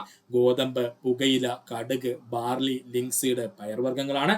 ഇതിൽ ഗോതമ്പും പുകയിലയും കടുകും നന്നായിട്ട് പഠിക്കാൻ ശ്രമിക്കുക. അടുത്തതായി നമുക്ക് പഠിക്കുവാനുള്ളതാണ് സെയ്ത് വിളകൾ. എന്താ സുഹൃത്തുക്കളെ? സെയ്ത് വിളകൾ വേനൽക്കാലത്ത് വിളവിറക്കുകയും മൺസൂണിന്റെ ആരംഭത്തോടുകൂടി വിളവെടുക്കുകയും ചെയ്യുന്ന കാർഷിക വിളകളാണ് സെയ്ത് വിളകൾ എന്ന പേരിൽ അറിയപ്പെടുന്നത്. പഠിച്ചോളനെ, ഇമ്പോർട്ടന്റ് ആണ്. വേനൽക്കാലത്ത് വിളവിറക്കുകയും മൺസൂണിന്റെ ആരംഭത്തോടുകൂടി വിളവെടുക്കുകയും ചെയ്യുന്ന കാർഷിക വിളകളാണ് സെയ്ത് വിളകൾ എന്ന് പറയുന്നത്. ഒന്നുമില്ല, ചൂട് സമയത്ത് നമ്മൾ എന്ത് ചെയ്യും? കൃഷി ഇറക്കും. അതിൽ മഴ തുടങ്ങുന്നതിന് തൊട്ട് മുമ്പ് നമ്മൾ എന്ത് ചെയ്യും? വിളവങ്ങി എടുക്കുകയും ചെയ്യും. ഇതിനെ പറയുന്ന പേരാണ് സെയ്ത് വിളകൾ എന്ന്. മാർച്ച് മാസത്തിൽ ആരംഭിച്ച് ജൂൺ മാസത്തിൽ അവസാനിക്കുന്ന കൃഷിരീതിയാണ് വേനൽക്കാല കൃഷിരീതി എന്ന പേരിൽ അറിയപ്പെടുന്നത്. ഇമ്പോർട്ടന്റ് ആണ്. മാർച്ച് മാസത്തിൽ ആരംഭിച്ച് ജൂൺ മാസത്തിൽ അവസാനിക്കുന്ന കൃഷിരീതിയാണിത്. അതുകൊണ്ട് തന്നെ വേനൽക്കാല കൃഷിരീതി എന്നറിയപ്പെടുന്നത് ഏതാണ്?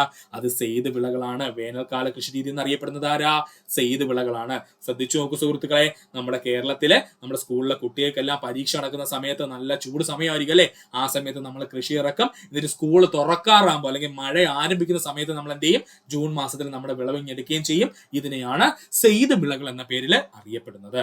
ഖാരിഫ് കൃഷിക്കും റാബി കൃഷിക്കും ഇടയിലായി കൃഷി ചെയ്യുന്നത് കൊണ്ട് തന്നെ ഫില്ലർ വിളകൾ എന്ന പേരിൽ അറിയപ്പെടുന്നത് സെയ്ത് വിളകളാണ്. പഠിച്ചോളനെ, ഖാരിഫ് കൃഷിക്കും റാബി കൃഷിക്കും ഇടയിലായി കൃഷി ചെയ്യുന്നത് കൊണ്ട് തന്നെ ഫില്ലർ വിളകൾ എന്ന പേരിൽ അറിയപ്പെടുന്നത് എന്ന് ചോദിച്ചാൽ അത് സെയ്ത് വിളകളാണ്.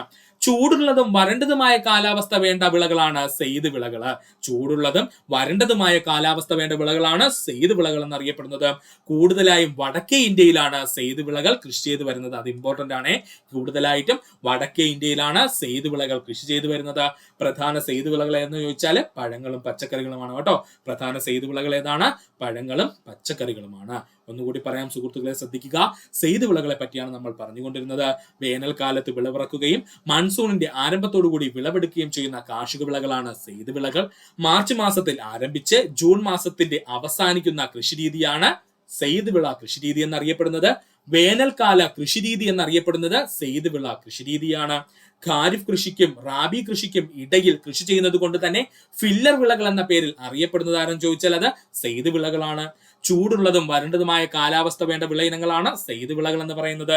കൂടുതലായും വടക്കേ ഇന്ത്യയിലാണ് സെയ്ത് വിളകൾ കൃഷി ചെയ്തു വരുന്നത്. പഠിക്കുക. പ്രധാനമായിട്ടുള്ള സെയ്ത് വിളകൾ ഏതൊക്കെയാ? നമ്മുടെ പഴങ്ങളും പച്ചക്കറികളും എല്ലാം സെയ്ത് വിളയ്ക്ക് ഉദാഹരണമാണ്. ഇത്രയുമായിരുന്നു നമ്മുടെ സെക്രട്ടേറിയറ്റ് അറ്റൻഡർ പ്രിലിംസിന്റെ ഫേസ് 1ന്റെ പാർട്ട് 1ന്റെ ഡിസ്കഷനും റിലേറ്റഡ് ഫാക്ട്സും. ഇതുമായി ബന്ധപ്പെട്ടുള്ള ക്ലാസ് അടുത്ത ക്ലാസ് ഉടൻ തന്നെ അപ്ലോഡ് ചെയ്യുന്നതാണ്.